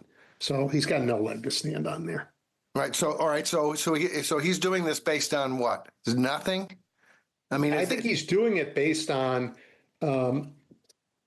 two things. One, he absolutely needs to change the narrative because he's going down the drain. And two, this year of war has weakened Iran, weakened it dramatically. And it's not lost on him that people don't pay attention to the way democracies work and the importance of the rule of law and all these things that are so fundamental to our freedom. But we know who we hate. And, if the mullahs are gone in Iran, there is going to be no one who's going to be sad about that. Yeah, but what's going to replace him is the real question. But if you look at what he did, that question won't be answered before the November election. No, who knows what's going to happen? What he did in Venezuela was just snatch the leader, but leave everyone else in control. Yeah, the Revolutionary Guard's still in charge. Right, and his only desire there was to get the money for the oil, to get more than $1 billion so far, and so I guess I can't really envision what he thinks a success in Iran would be.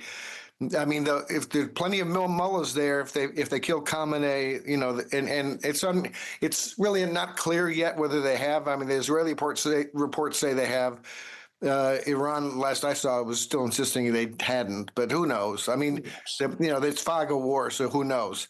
Yep. But there's plenty more people. There's this line of succession there, and there's and the Revolutionary Guard is in charge. Who's in charge of the Revolutionary Guard is a question, but it's not in any way. The people there are no closer to their freedom. Right. 10 hours into this war, they are, however, dying. Right. I mean, the mullahs weren't like shooting people themselves. The Revolutionary Guard were. So, in the last uprising in Iran. But Yeah. the idea that the Iranian people can trust Trump to help them gain their freedom is absurd. He's not helping us gain our freedom. So why would they trust him? I mean, I just feel like this is just a foolhardy thing. And if you lived through the Iraq War, which I did, and I was on the Chicago Tribune's, world desk at the time, so I was editing stories about it every day, and it was based on a bunch of lies, and without any this idea, well, this is going to be over really fast. I mean, look at American history and how many wars were over real fast. I mean, start with the Civil War, which was going to last a month. So this it's just such a fallacy in history and in modern politics to say that things are going to get solved easily and it won't be a problem. And but in some cases you've seen where wars have united people and helped the guy who's in power now. This isn't one of those times. He is very unpopular. This war is unpopular. And I don't think it's going to get any more popular unless the media totally kind of cave on it. But I think if this drags on, I just don't see the upside for him other than distraction, and distraction is temporary. I think so too, although we've seen him post already, Mark, that he believes that Iran interfered with the 2020 election. It was China yesterday. Now Iran interfered. Right, so right. It's all about the next election.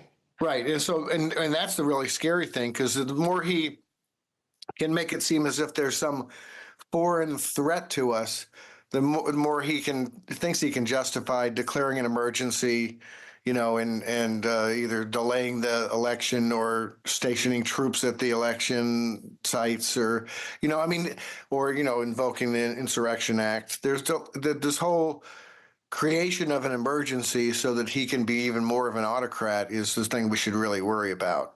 And maybe let's worry about that for a bit here and transition to a slightly different topic, but it's all related to autocratic behavior, and it's right up your alley. You want to talk about the same fellas who've done such a good job at CBS now having CNN?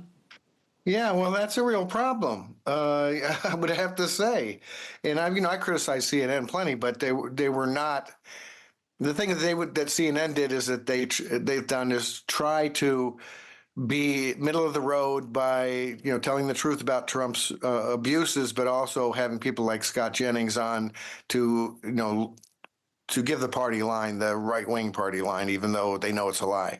So that's their idea of objectivity. So I don't think they've been terrific, but they certainly have not been Fox News, and maybe they're going to become Fox News. The real problem, the news there, for your listeners, if they haven't heard, and I bet most of them have, is that the Ellison family, which is very pro-Trump and also pro the Netanyahu government in Israel, has taken over CBS. They own CBS now. They brought in Bari Weiss, right winger, to straighten up those laggards at 60 Minutes and other parts of CBS News. And CBS News has really kind of taken a right turn.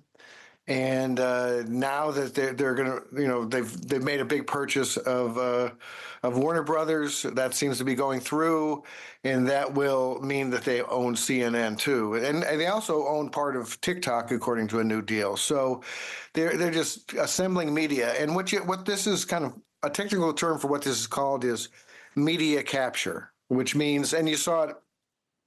People who follow, politics and autocracy saw it happening in Hungary, where Viktor Orban was in charge, and he wanted to eliminate any challenges to his power. So he got his rich friends to buy up all the media, and he made it so that the independent media, was choked off financially, and so. That way, the people don't get the truth. And so they vote the way he wants. And it's a real danger of that happening here. There's, this idea that we have a liberal news media is the biggest joke, of all time. I mean, you got Fox News, the most popular cable outlet, which just lies all the time, ended up, paying $750 million a couple of years ago because they lied about the 2020 election. And yet they still are, top rated because they make sure that the people who listen and watch them don't really understand, the greater truths out there. So you got Fox News, you got CBS, which used to be just a great news outlet, going the way of fascism, and now CNN. They're panicking over CNN. I think they think they're going to go the same way as CBS. And so that, one by one, they're falling. And some of the other outlets are afraid to really challenge Trump the way they should. Yeah, I'm not sure how I feel about this, Mark. I think CBS is losing their audience. I think they are, like the ratings show that for sure. Yeah, and I think that will happen to CNN. I think the Ellisons will find that Donald Trump isn't going to be president forever. And when Democrats are there, they're going to take on monopolies, including media monopolies, and they're going to lose a lot of money. And God bless them, he can afford it, but they're going to lose a lot of money because they're taking things that are just very good products and turning them into crap. Right. Right. I mean, the Barry Weiss era at CBS is not something that anybody can envy. Right. And, this idea that, Barry Weiss's thing was on that one report, the report about the Trump regime kidnapping people and sending them to a torture prison in El Salvador, that she held on to for weeks and weeks because she wanted comment from the administration, which had been offered comment but didn't do it. If she thinks that the Trump people are not getting their say enough, well, that's ridiculous. They're blasting out their lies every day, and they're being amplified by the major news outlets. Right. And the audience that wants that crap is already watching Fox, so they're not. Yeah, I know. That's the thing. Turn CBS's audience into Fox audience. And the ones who want it are already there. They're just going to lose their audience, and that's why. I mean, I am thrilled at your work on independent media and others. I just think they're. Well, actually, I want to ask. I don't want to go to what I think. I want to ask you. Donald Trump's poll numbers have cratered. And they've cratered despite his media consolidation, despite the most powerful propaganda machine in the history of our country, and maybe ever, I don't know. But, there are holes in it, and independent media and a few others have, and some of the legacy media, even the ones we criticize, have talked about what's going on. And I want to get your sense of whether you think the media has contributed to Donald Trump's cratering popularity, or whether it's just Americans saying, my God, my life is not better like he promised. Well, it's both. I mean, I feel like one of the things that's really caused his popularity to crater is the fact that, he can talk about this golden age and how all the prices are dropping, and things are better than ever. But people show up at the grocery store and they know how much things cost. And so I thought that golden age comment, Mark, was a comment about the decor in the Oval Office. Really? Yeah, it is as well. Or the golden statues that he wants to bring to himself in the Trump Gaza resort area. Yep. So people, you can't tell people that that the sun rises in the in the West. I mean, you can't. They know, they see things, and so. That's not working, but as far as other things, and in the fact that he's so unpopular on immigration, which is, a strength for him at one point, I think is the media. I think that there are really active people doing a good job exposing the lies of Homeland Security. And the thing about that is that Homeland Security has lied about virtually every bad encounter that they've had with members of the public. They just automatically, reflexively lie. And so it's not that hard if you're a talented and aggressive reporter to blow up the lie. We've seen it plenty in Chicago. And yeah. And one of the things I've written about is the crisis in journalism and the crisis in local news, especially with staffing way down and news deserts growing around the country. and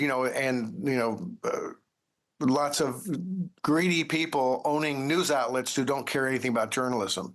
And so I was really worried when Border Patrol and ICE came to Chicago to do their damage, that the local media wouldn't really step up and cover it well. And I was totally wrong, and I'm thrilled to be wrong, because I feel like the Sun-Times, WBEZ, the Chicago Tribune, all these independent outlets did a great job. And they exposed it. And, you also, another thing, Edwin, you can say that it's American people showing up at the grocery store and seeing what the truth is. It's American media reporting on Homeland Security's lies. But it's also the iPhone. I mean, the iPhone has made a huge difference, too, because, so when you shoot people to death in the street in Minneapolis, you can lie all you want, but if the video's there, and not just one video, but several videos from different angles that confirm each other, so that that nobody's lying about it, that is compelling. And so I feel like all those things have meant that people more and more know that Trump's this worst of the worst stuff. When you're shooting to death, a hospital nurse who's working at a VA hospital in Minneapolis, that's not the worst of the worst. No, talking about Alex Preddy. No. Right. Good. Those last words were, "I'm not upset with you, dude. I'm not, Right. So these are people that are really relatable to. They're people who, help our society and who are positive. So I guess what I'm saying is that you've had these Trump lying for a decade here, very prominently, and unfortunately, a lot of people believe in it. And more, nobody's believing what he's saying anymore. And this attack on Iran is another reason to not believe anything he's saying. And what was one of the biggest things that he's been saying over and over again is no foreign wars. No, I'm not into regime change. I'm not doing into that. Iraq's numbers are down. He's going to declare war on Iran, he said. Yeah.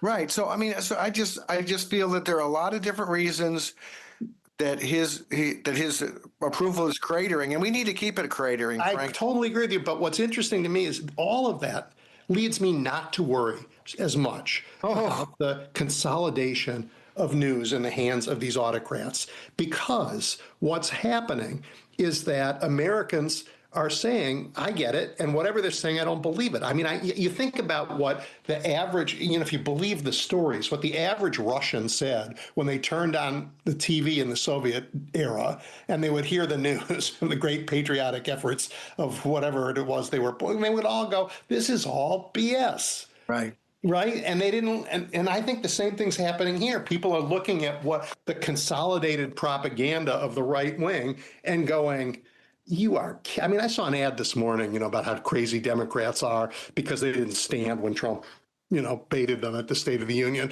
And I think Americans are looking at this going, the man is nuts. Mm-hmm.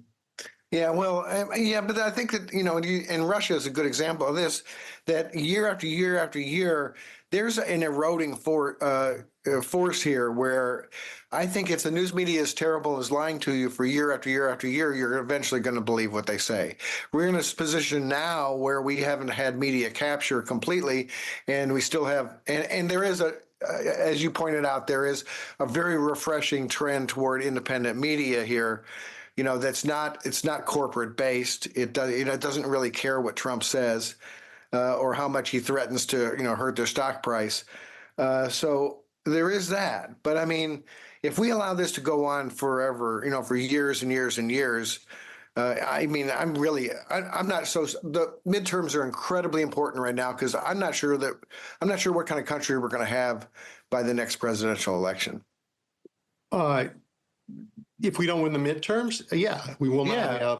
We woke up this morning in a country that no longer is governed by the Constitution and the rule of law. It's governed by one man and his whims. That doesn't mean we won't get it back, but the idea that he could just, without so much as hey guys, I'm thinking that we're in jeopardy, spend our fortune and the lives of our young women and men across the world and go to war.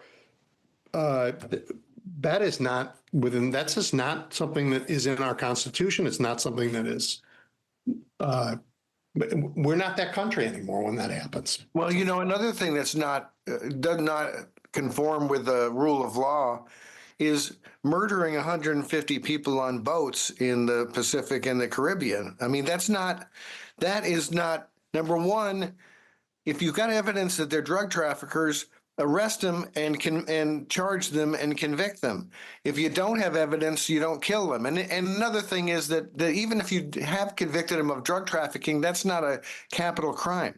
No. So what's happened? And I also feel like that whole process of just we're just gonna decide to kill people today, that makes it makes people think that it's more normal to just for the president just to decide who he wants to kill, and the more you do it, the easier it is to do. The more you attack Venezuela, the more you attack Iran, the easier it is to attack Greenland. Maybe, but also to invade Cuba. I mean, Americans hate it. So we're in this fight for sure. Who gets there first? What did you think this week? There was a story, a terrifying story actually, relating to AI on the Defense Department. Anthropic is a leading AI company of contracts with the Defense Department. And they said to Pete Hegseth, of course you can use our stuff, but you can't, we have some limits on it. You can't use it, for example, to automate killing. Right. No human being use it for mass surveillance. Right. And because of that, the Trump administration's trying to put that company out of business. And I wonder what you think of that. Well, I think that it just shows that the Trump regime cannot tolerate any business that operates ethically. They know that ethics are like, it's like kryptonite to these people. And I mean, the real important thing there was, to me, it was refreshing that you actually had an AI company that was going to have ethics, because I'm really worried that not too many do. And it's so important if we're going to have AI to not have automatic murder, that a human being, is involved in the process of deciding whether you're going to drop a bomb on somebody. I mean, do we really want machines deciding where we drop bombs? I don't think so. I don't think so either.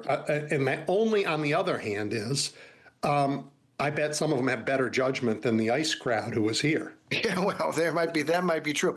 The other thing that's really frightening about that whole Anthropic thing is that they seem to want to put Anthropic out of business for defying, the Defense Department, where they seem to be telling other companies that they can't operate with Anthropic because the government will not accept anything in which they're part of the supply chain. Yep. So they're trying. So in effect, they're doing what they do, which is try to put people out of business if they confront them.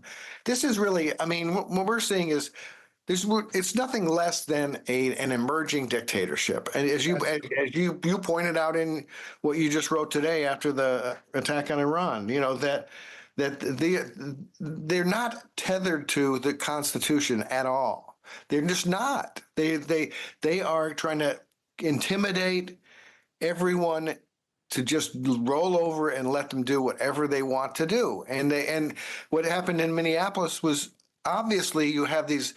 I just love Minnesota and the way they all behaved in this thing. Me too.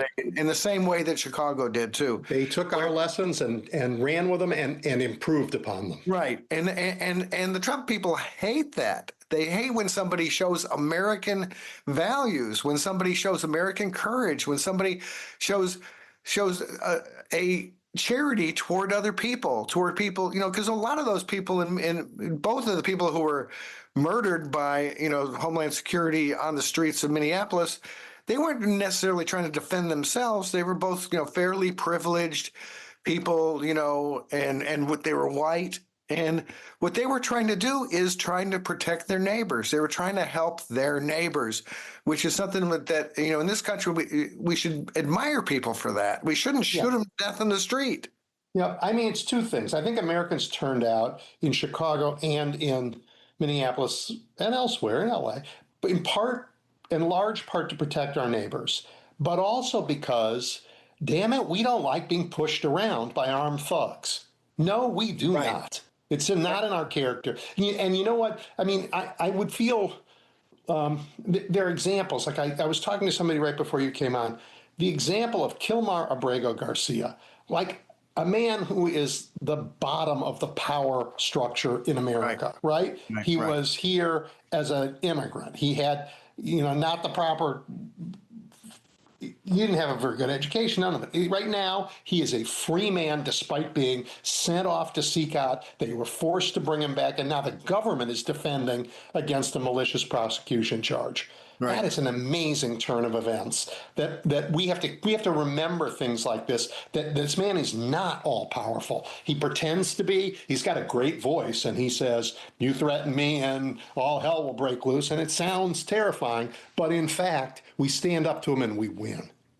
Well, some of us still believe in the idea that the government works for us rather than us submitting to the government. And when you do see masked armed thugs terrorizing your neighbors, that is not what America is supposed to be about. Right. And we don't like it. And I think a lot of Trump voters don't like it. And I'm like saying to them, welcome to the fold, guys. I won't hold it against you, but let's put an end to this. Yeah, let's put an end to this, really. We have a whole bunch of stuff in this, week that, from the State of the Union on down.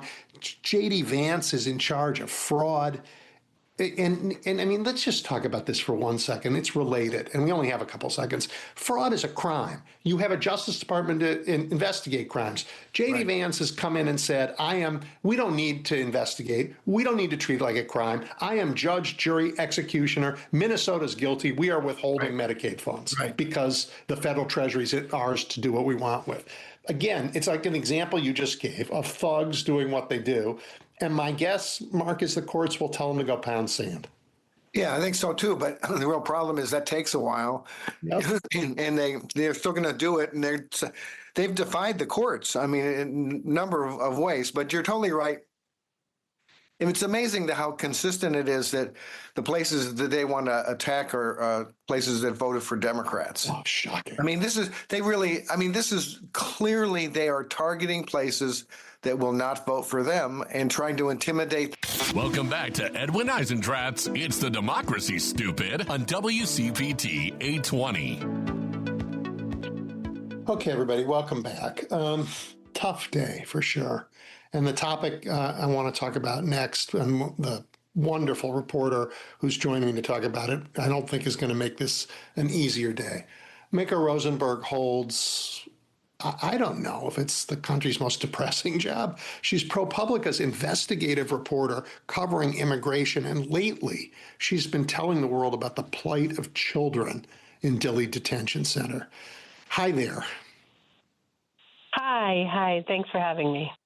No, I'm. Thank you for joining me today. And what a day! Wow. Yeah. A lot going on. Oh my gosh, the work you're doing is so important. The stories you write are beautiful, but they're also incredibly heartbreaking. So before we get into it, how are you holding up? Well, yeah. Thank you for those comments. I think they're difficult topics, but I think I've been really heartened, especially with this recent reporting about the children and families at this particular detention center, just by sort of how much they are really eager to tell their own stories, often in their own words. I think, in a time of a lot of fear, which is always present in this type of reporting, I was surprised by kind of how open and articulate a lot of the children and their parents were about their experiences. Well, will you talk about that? Tell some of those stories and tell everybody who may not have read some of your recent pieces about what's going on with the kids in the Dilley facility. Yeah, so I started late last year corresponding and talking with families at this family detention center in South Texas. It's the only one that's operating now. It was reopened in the second Trump administration. It before in the past, in previous administrations, had held families, but usually they were families who had recently crossed the border and had never really been in the United States before, and were held there temporarily, often in the hopes of being released into the United States. What's different now is there are hundreds of children and families and parents who've been detained there who have been kind of swept up in the increasing immigration enforcement efforts around the country. And so a lot of the kids that I talked to had been living in the United States for years. Some of them spoke perfect English. They were in the middle of their school years. They often were in the middle of some sort of immigration process and would show up to an immigration court hearing or an ICE appointment and then would be detained. So that's a real shift of what's happening there. And so I was able to talk with parents and children over the phone, over video calls. I was able to actually go in person and visit the center and meet with some families there. And then ultimately some of them ended up writing me letters and sending me drawings sort of about, what they were going through. And what is it like? How are they holding up? And these drawings, I mean, what do you see and what do they tell you about the experience for them? Well, yeah, I mean, it was a big range because, there were older teenagers who were sort of, could talk a little bit more, and younger kids who were just sometimes sort of drawing, them and their families. But a lot of similarities in what they described. There was a lot of missing their lives on the outside, obviously, missing their teachers, missing their friends. And then they described conditions on the inside of, often, since there's so many people there, kids getting sick, having, repetitive, or sometimes they described as, rotten food and waiting in long lines, to use the computer for medicine and not really having a lot to do. There is some schooling there that's about an hour a day, but it's capped, and there's not that many kids that can get into each class, and so there was a lot of boredom and just a sort of frustration and confusion of a lot of them not knowing why they were there. I heard some reporting that the government went in and took the crayons after reading these reports and stopped them from sending drawings. Is any of that true?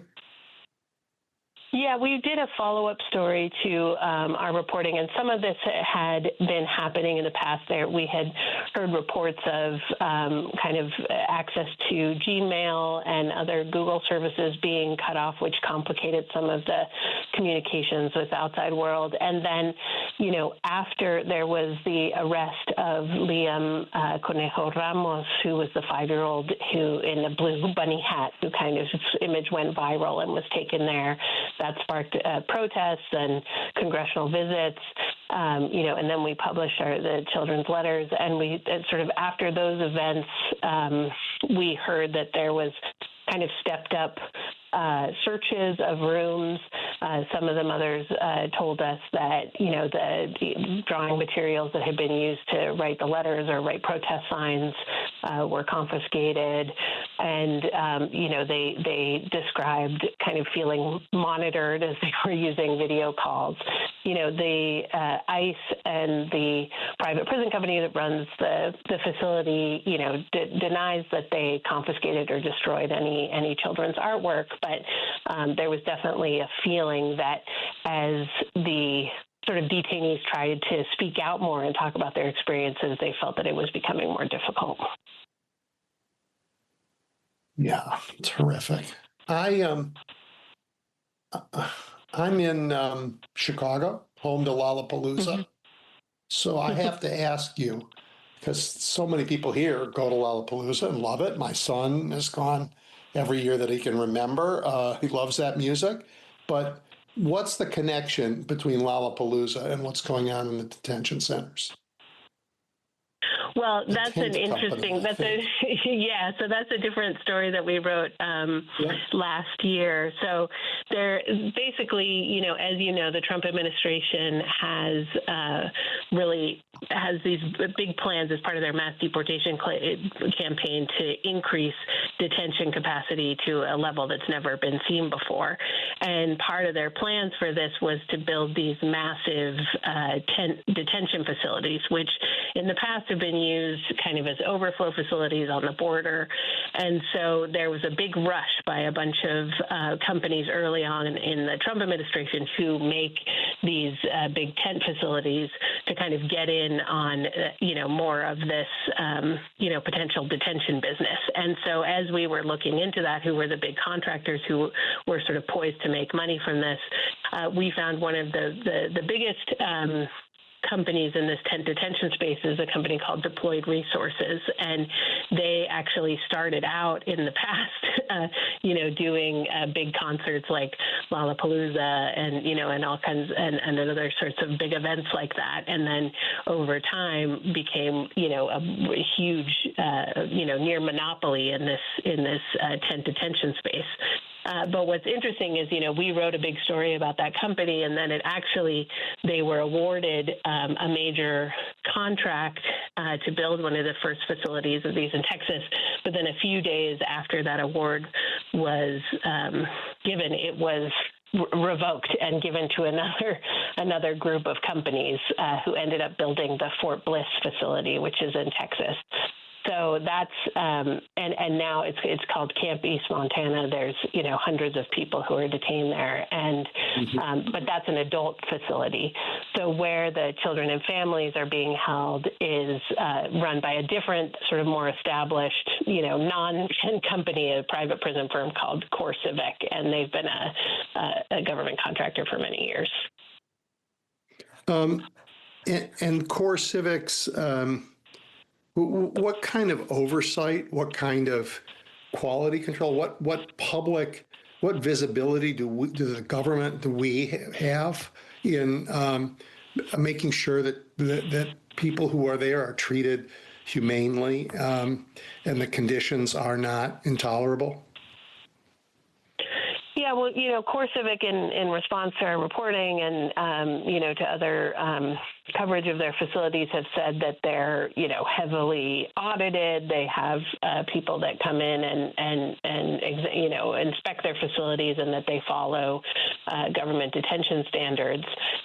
But one thing that has been happening in the Trump administration is a lot of those sort of oversight bodies inside DHS have either been sort of diminished or their investigative work has been curbed. And so I think there is some concern that sort of the level of oversight, that has been in the past over these facilities is decreasing at the same time when there's this huge expansion all around the country of people in immigration detention.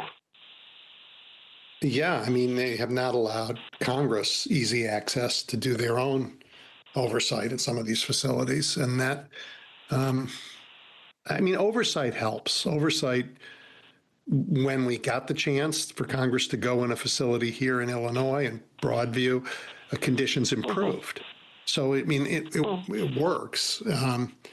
But it only works if it's done by people who care about the conditions. I mean, if send DHS in there and say, well, it's not bad enough. We want to make sure they feel so bad they never want to be in America. Mm-hmm.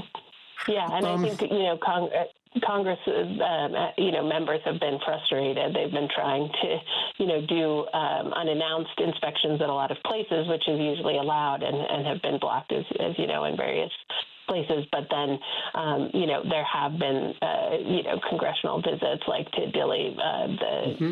Representative Castro was able to go there after some negotiating. Yeah. Yeah. Well, when you were there, were there particular kids' stories that sort of grabbed at you that felt just so compelling they stayed with you?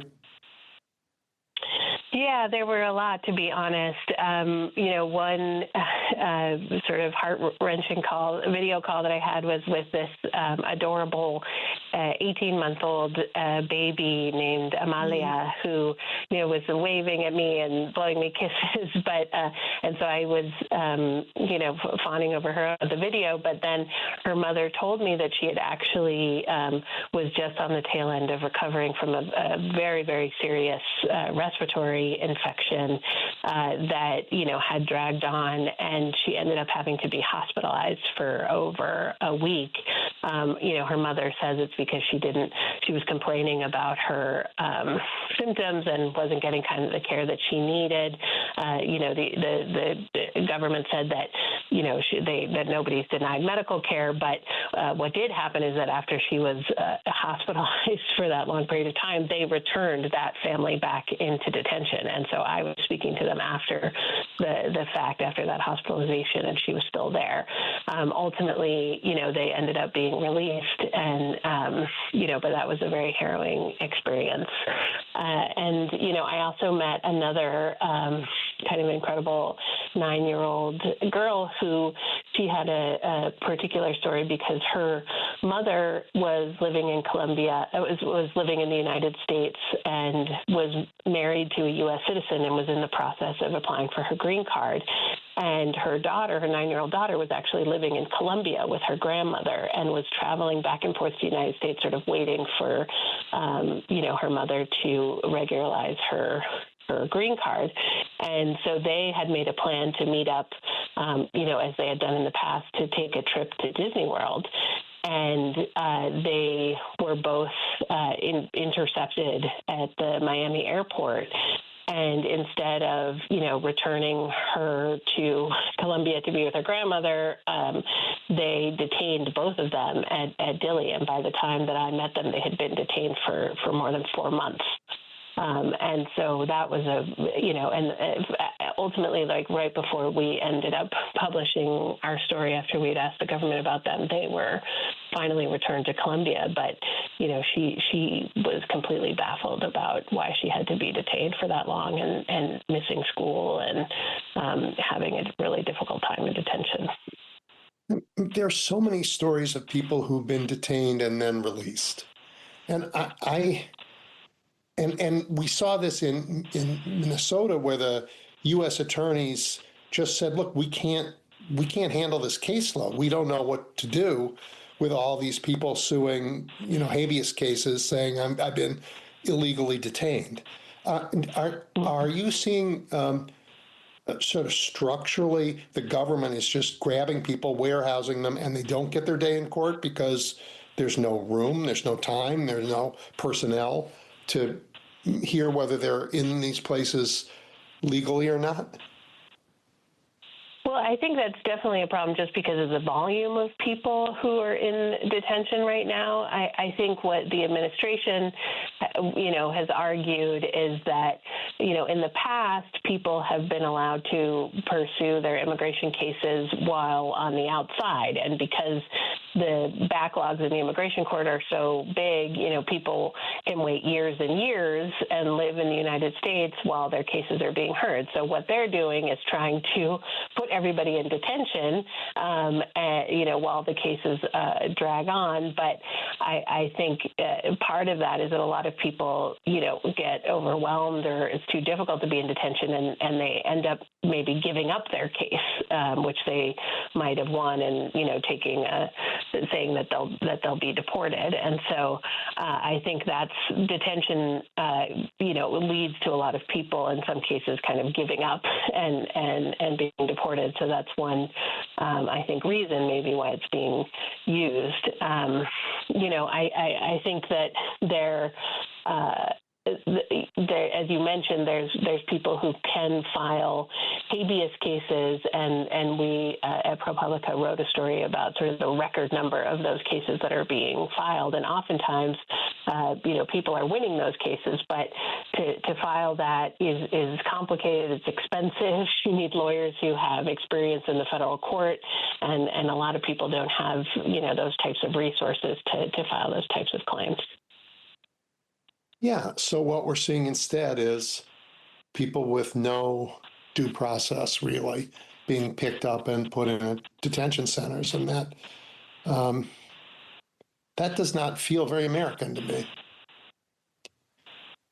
Yeah, I mean the immigration system is difficult in that way because it's sort of you can access the federal courts, but it's very difficult, and you don't have a right to a lawyer like you would in the criminal justice system. Assume, for the sake of illustration, that the Republicans win the midterms, they retain control of Congress, and they continue to support the policies of the president, and they continue not to check them. What does this look like if it keeps going for a couple more years? Well, I think one of the main changes and the thing that's really sort of made a difference in all of this is the massive amount of federal funding that's going to immigration enforcement and to DHS. There's, $45 billion that's, just for detention. And so I think the amount of money is really allowing for sort of a supercharging of this enforcement across all levels, not just to building more detention, but to funding more arrests and funding more surveillance tools. And so I think that's sort of the main place where Congress really, has control over sort of the direction this will take in the next few years. Well, okay, but of that $45 billion, so the problem you and I just talked about is that many people are detained, but they don't have access to legal services. And if they had, they might be able to file a habeas claim and get out. How much of the $45 billion is dedicated to making sure that what's being done is lawful and that people have the ability to defend themselves? Yeah, well, as I mentioned, in the immigration system, there's not a requirement that you have to have a lawyer. Right. So it's not like there's a federal defense system that's being paid for to support people. So if people do get legal support or a lawyer, they usually have to pay for it themselves or get some sort of pro bono legal service. And, those, they have gotten some funding in the past, but there's been efforts to kind of cut as well funding to pro bono legal services for children and, other immigrants. So that's not really where all the money is going. And, we spoke earlier about these tent detention facilities. Those, to build those quickly and at scale are extremely expensive. Now the government is talking about obtaining warehouses and converting them to detention centers all over the country. That's an incredibly expensive endeavor. So a lot of that money, I think, will go to, the bulk of that money will go to these types of infrastructure projects, to building the detention centers and then, to transport and deport people. So that's really where the bulk of the funds are going. I'm just like any portion of it, like any percentage of it, there to make sure that the standards of taking of prisoners even, and that the rights of individuals are protected and maintained through this process, that we are doing this massive set of arrests constitutionally. Is any money being dedicated to making sure that it's done within the law and within the bounds of human decency? And what I hear is like, no, really, the money is spent to build the camps, to arrest the people, and if they're lucky enough to get a lawyer, they'll deal with it later. Am I wrong? Is that just not fair of me? Well, I mean, there's definitely, sort of the money that has traditionally been there for the ICE prosecutors. They're the ones who take the cases to court.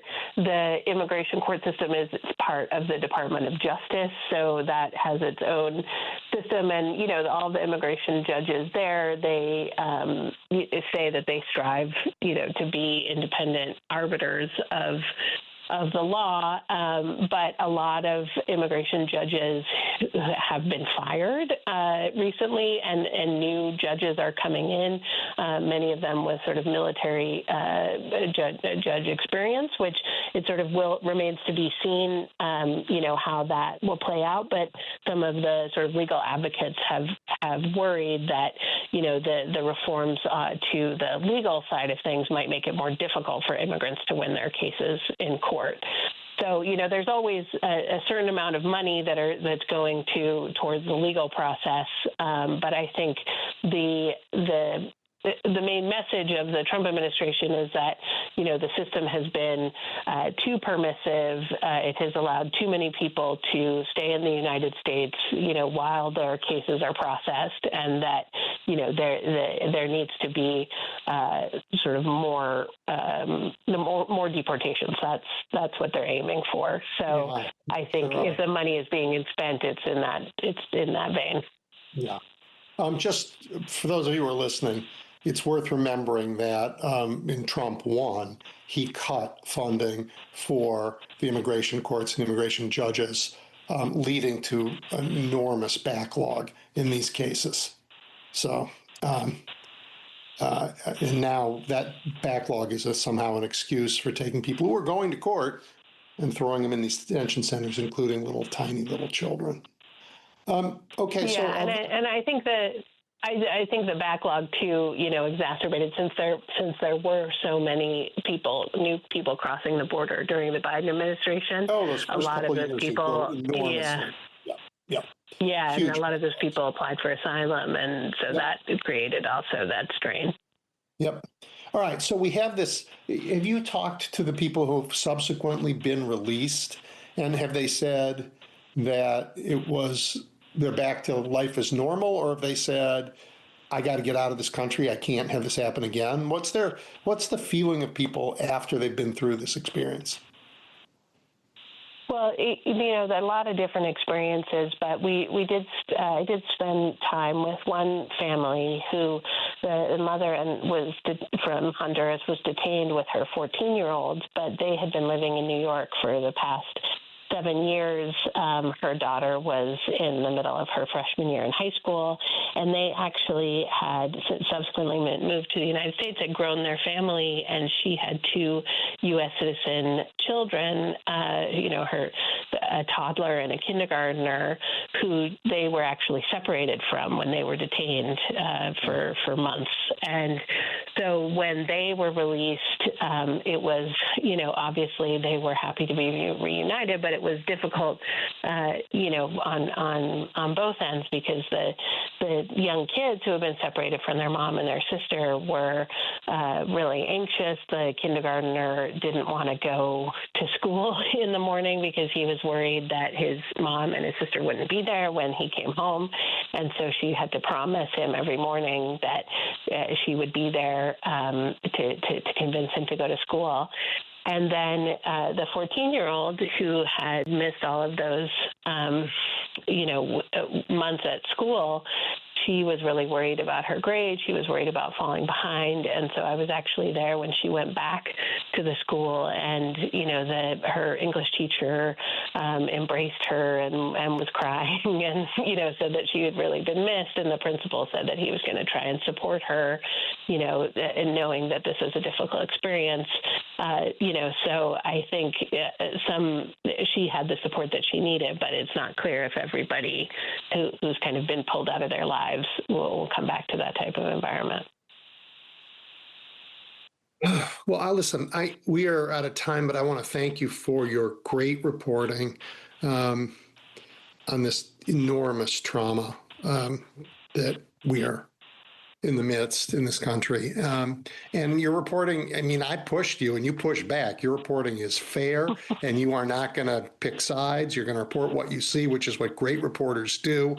And that's absolutely what this country needs. Bearing witness is enormously important. So I couldn't be more grateful to you. Yeah, thank you so much for taking the time, and I really appreciate the conversation. We'll do it again. Thank you. Right. Great. All right, everybody, we're going to take a brief break. And when we come back, your calls, 773-763-9278. You're listening to Edwin Eisendrath's It's the Democracy, Stupid on WCPT 820. All righty, Jim, kick us off. Hi, Edwin. The first communique in the Trump library should be an aging gentleman telling before an interview that he can grab any Homo sapien by any part of their anatomy, and that's where he's arrived to this conclusion. He was so proud of the fact that he could grab anybody, anytime, anywhere, any place. That should be the first communication. But everything's gone downhill since. Jim Lehrer, who did so many presidential debates, God rest his soul, I remember him saying, in my generation, if somebody said that, he'd be disqualified out of the hat. But here we are. And then, you could imagine you could give the attributes of that kind of an individual. No self-control, absolutely insane, etc. Then, but the Republicans don't forgive anything he does. But as far as Iran today, you've got Kushner and Witkoff. Now, these two idiots, I don't know, could they run a real estate company, really? I know that Kushner had a slum landlord in Baltimore when he started out, and he had so many complaints that it was insane. I mean, hundreds and hundreds of complaints. He couldn't fix anything, the water, the toilets, anything. But somehow he got a couple of $1 billion, and now they got to run it all over the globe. You see what they've done in Palestine. They made mincemeat out of the Palestinians. And I knew that Witkoff and this idiot, Witkoff was, it's the same thing as Colin Powell. He saw the aluminum tubes. He saw the uranium and the Khomeini's beard. So he knew that we had a bomb right away. When you see uranium and Khomeini's beard, you know you got a bomb. And another thing that's really crazy about Iran, think of Iran. Iran had a democratic government, Edwin. In 1953, completely democratic. Yeah, and we wanted their oil. We wanted their oil so desperately that we toppled their government and put in the Shah. Oh, we're about to do it again. So that's where we're at. Huh? About to do it again. Well, yeah, sure we are, but it doesn't matter because these are Persians. They've been there for just like the Palestinians. They've been there for thousands and thousands and thousands of years. They're not going to suddenly turn into country western singers. Anyway, Edwin, I mean, this is absolutely insanity. The morality of this party is in the toilet. Thanks, Edwin. Take care. You bet, Jim. Well, thank you, Jim. I'm at 773-763-9278, taking your calls. Dave. Hey, Edwin. Yeah, guess who's volunteering to be one of the new presidents of Iran? None other than the son of the guy that kind of set it all off 47 years ago when we took him in for cancer and all of that. Yeah. The Shah. Yeah, I know. Pahlavi. They say history doesn't repeat, or at least rhymes. But and it'd be interesting to see how gas prices, oil prices are come Monday in the markets, especially if they do block that Hormuz, the Straits of Hormuz, the Iranian Navy, and that. And but here's one. We in the past 80 years, we've not been too successful at regime changes. Start off, Korea, split in half with the North still under communist dictator still. Vietnam, under communist control today. Panama still has drug trafficking. In fact, so much more probably than when Noriega was in control. Iraq, fighting continues today. Afghanistan, successfully ended the war by surrendering to the Taliban. Fighting continues today. Libya, failed state. Somalia, failed state. Yemen, failed state. So how many new terrorist organizations have been created in response to our interventions in their countries? Yeah, you know what? I'm glad you raised this, Dave. The world is a complicated and difficult place. And foreign policy is hard. And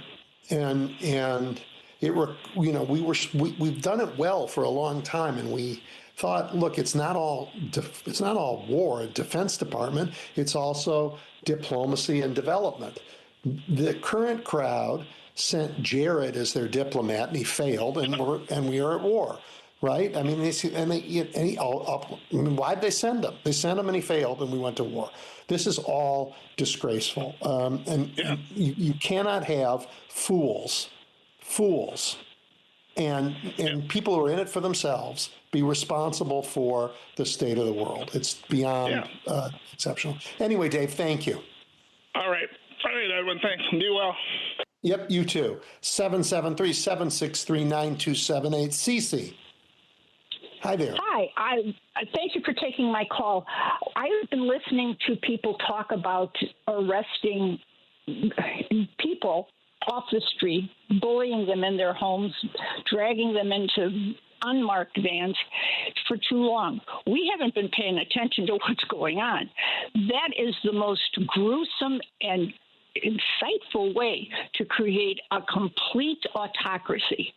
So my solution to this problem is we get some lawyers, and they could be volunteers or appointed by judges, however you want to find a lawyer. Have them go into these prisons one at a time, talk to the people, find out if they're in jail for something they did, and you can word questions so that you can find that out pretty easily, or if they were just picked up off the street. And then immediately release all the people who were just picked up off the street. Take them back home or wherever, or maybe they want to never go back to any place in this country, but make some arrangements for them to get out of there. There is no reason we need to build more jails.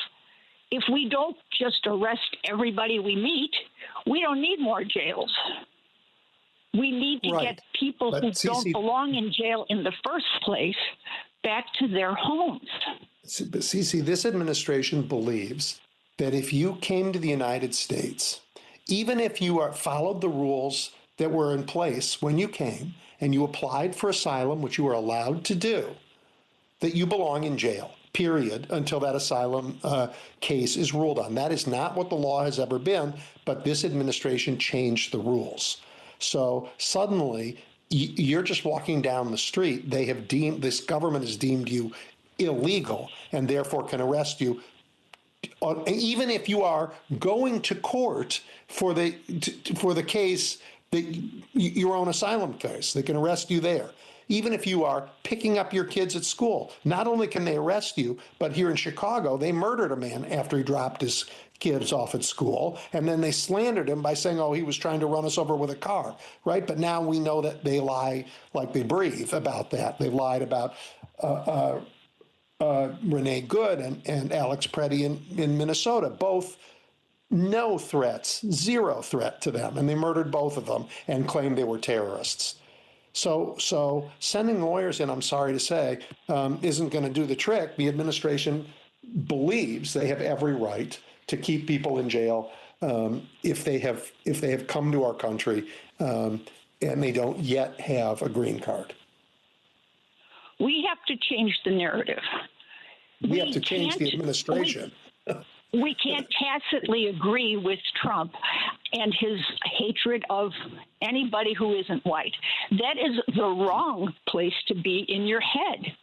We have to very carefully or very loudly convince the American people that Trump is dead wrong, and there is no reason why this government should be jailing people who are simply a different color. Well, spending $45 billion to build an internal prison camp system. Americans hate it, Cece.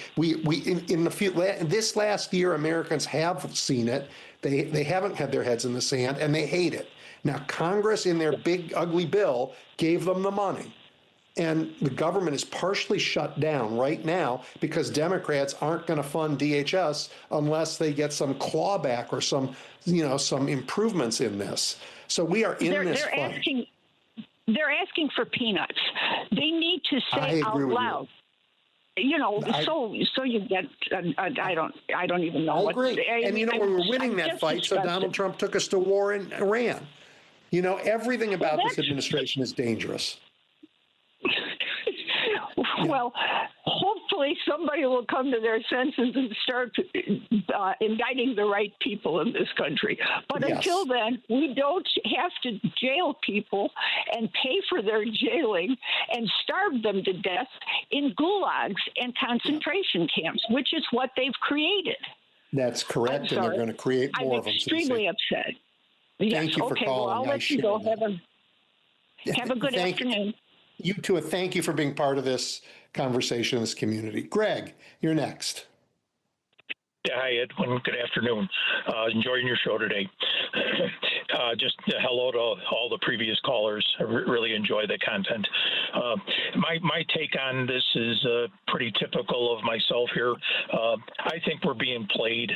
This everything that's happening from Kamala Harris's campaign, where basically the reason she lost was because of Netanyahu and everything that was going on in the Middle East, and they basically make it impossible for her to separate herself from Joe Biden at that point, because if she did, she'd look to be anti-Semitic. And it's funny how right around that same time all the things started happening with you're anti-Semitic, all that stuff started coming out. I think what happened here, this is just my point of view. I was up last night when the bulletin came up on MS Now. That's when I started watching. It just came right on the stream while I was watching. And the headlines were Israel attacks, Iran. And I mean, this is the whole thing. It's whatever Netanyahu wants. We're gonna do whatever he wants. We're gonna do the bidding. He basically grabs the nostrils of whoever he wants, just like the old stooges, grabs those two nostrils and leads them along and says, "You will do this," and everybody else has to play along. And I think you could even put him in the all this thing with Epstein. These people, they have all the what do you call that? They have all the info on everybody who was down in his island and doing business with Epstein. And, I'm not trying to say anything like a collusion. This is, the Jewish people and all that. That's all crap. I think what this is these are people, under Netanyahu and all the people over there, that this is what they want. They want to basically get the Middle East for themselves. Them and, the Saudi Arabia group, they just want to, divide the whole thing up over there. And now in order to do this, they've got to get in there and get rid of all the missiles and all the capabilities and all this stuff. I don't know. I've said enough. I just get so angry because to me, Kamala Harris would have made a very good president, but they can't let her be. And basically what they do is they go in there and I don't know if you ever read the information I sent you about the election where they showed the county that doesn't exist down there in Florida. I did read it. I did. Yeah, well, see, nobody ever takes it any further, including Kamala Harris's campaign. They know about it, but I must be the only crazy one out here. But I read that stuff, and Musk and Eaton Industries, and what's the other one with Thiel, Peter? Hang on, Peter I want to go back to one thing you said before we go on. Look, Israel, a little bit like the United States, they got Bibi Netanyahu as their leader, and I have nothing good to say about the man. Nothing. And, he has been, credibly charged with war crimes. But every day, millions of Israelis protest. They don't like his government. They don't like the direction of the country. They do not want this slaughter. And I feel a little bit like there are millions of Americans out there every day who do not like the fascist behavior of our president. So I want to just be careful to separate out these terrible leaders that have taken, I mean, democracies are responsible for their leaders somewhat, but sometimes we get really bad ones. And they have one and we have one. And the combination is proving toxic because they think, oh, we can now change, this is a moment to change the world. And they may, but they've got to be mighty careful because we don't know what this will usher in. And we do know that in breaking the laws in order to do this, they undermine the strongest source of freedom on the planet, which is American democracy. So thank you, Greg. I really appreciate your calling. Thanks, Edwin. Yep. Max. Hey, Max. Oh, hi. Yeah, so, we have I'm in North Carolina. In the 13th district, we have a person. He's an ex-Green Beret running for Congress in the 13th district. Anybody could help him. He served in Afghanistan, Iraq, a few other places over there. His name is pretty sure it's Tony Aguilera or Anthony Aguilera. I always forget which one, but I think they mean the same thing. And it's 20 some odd years.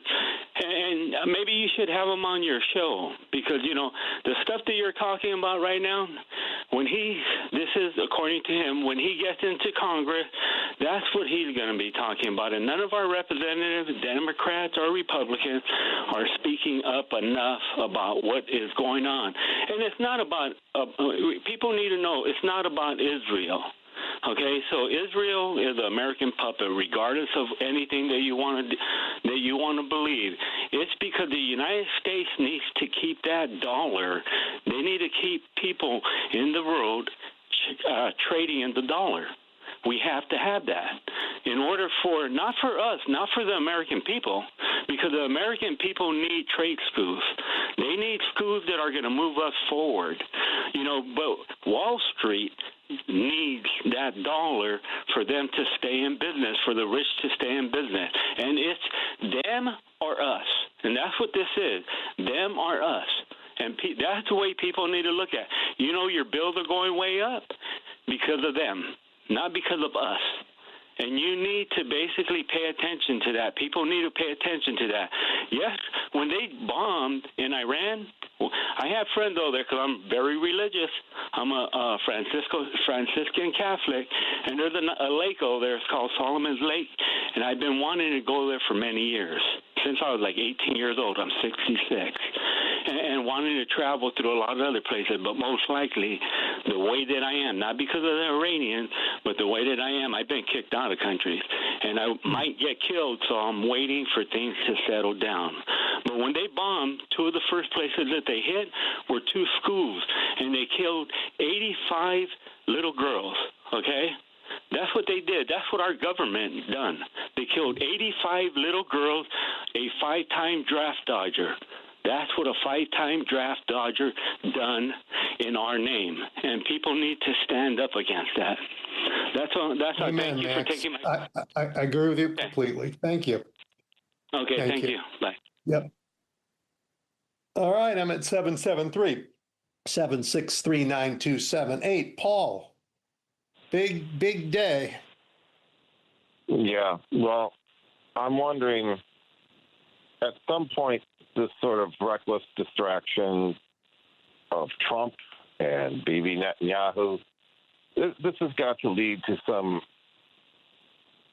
real, perhaps irreversible consequences. You cannot just pretend that you're going to have this big war. As I was listening to Phil Hittner with Hal Sparks before the program came on, and there's been this is performative. It's not a serious military buildup as if we're going to, effect regime change in Iran. This is recklessness. And with Trump talking about, what the hell, a friendly takeover of Cuba? What's with this guy? I can't answer it. It's so complicated and so reckless at the same time. Iran is a bad actor for sure in the world, as is Russia. But we don't. But the strength in the world is the rule of law and democracy in America. And that is the light that has shined through a lot of dark periods. And taking us to war lawlessly and extra constitutionally dims that light, no matter who the adversary on the other side is.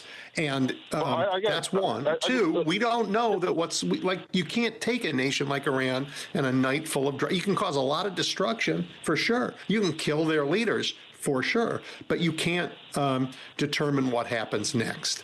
And the idea that the U.S. and Israel are together launching a war of aggression in the world is going to have consequences that I think today it's too early to imagine what those are going to be. Well, I want to say this is to make the statement. This is just a friendly check to make the statement that Iran is a bad actor in the face of what the United States has just done. Is the reason Iran is a bad actor is because the United States has done all this stuff like this for the last 70 years. And, well, I'm not going to. You and I'll part company there a little bit. I think you are. Countries like people are responsible for their own behavior, and Iran's a bad actor. However, you want to say it got there. But think of the consequences. What if you're in Bahrain or you're in the UAE or you're in Qatar, and you say to the Americans, "Wait, we've supported you in this. I mean, we gave Jared all that money. We're on your side, but you didn't protect us. Bombs have fallen in our cities. You managed to shoot down the ones that were heading to Israel, but how come they're falling on Doha?" We cannot imagine what we have unleashed and what the questions people are going to ask and what it's going to mean for America and the world. No idea. Well, I look at this. I look at a principle I learned back in college about invasions, and this is just studying history, is that if Trump thinks he's going to take over these countries as if you keep them then at arm's reach, arm's length. I mean, I would point out this is that, you know what? You go to London, and on every four corners, you're going to find two of them have bangers and mash and fish and chips, and the other two have, vindaloo and tandoori. Oh, I mean, it's because you can say that India is your crown jewel, but as much travel goes back the other way, and that influences your culture. So if you think you're going to take over countries and we just rape them of their resources, you got another thing coming.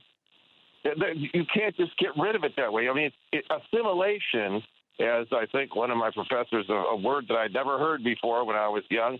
What's that? That's what Alexander, and that's what the Romans did as they conquered. You have to do that, or you're going to have a big mess. And that's not what Donald Trump has in mind. He just thinks we're going to take people's countries, Greenland, Venezuela, Panama, Cuba, and we're just going to take their stuff. And what happens is there's a big blowback if you think that's what's going to happen, and that's what's going to be the unpredictable part.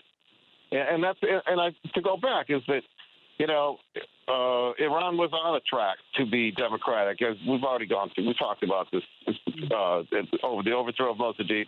And I have Iranian people that live in my neighborhood, and I have spoken to them, and I said, "What is it like?" And they say, "It's a beautiful place. The leadership is terrible, but it's the really right-wing conservatives in the Islamic culture come out when there's interference from the West.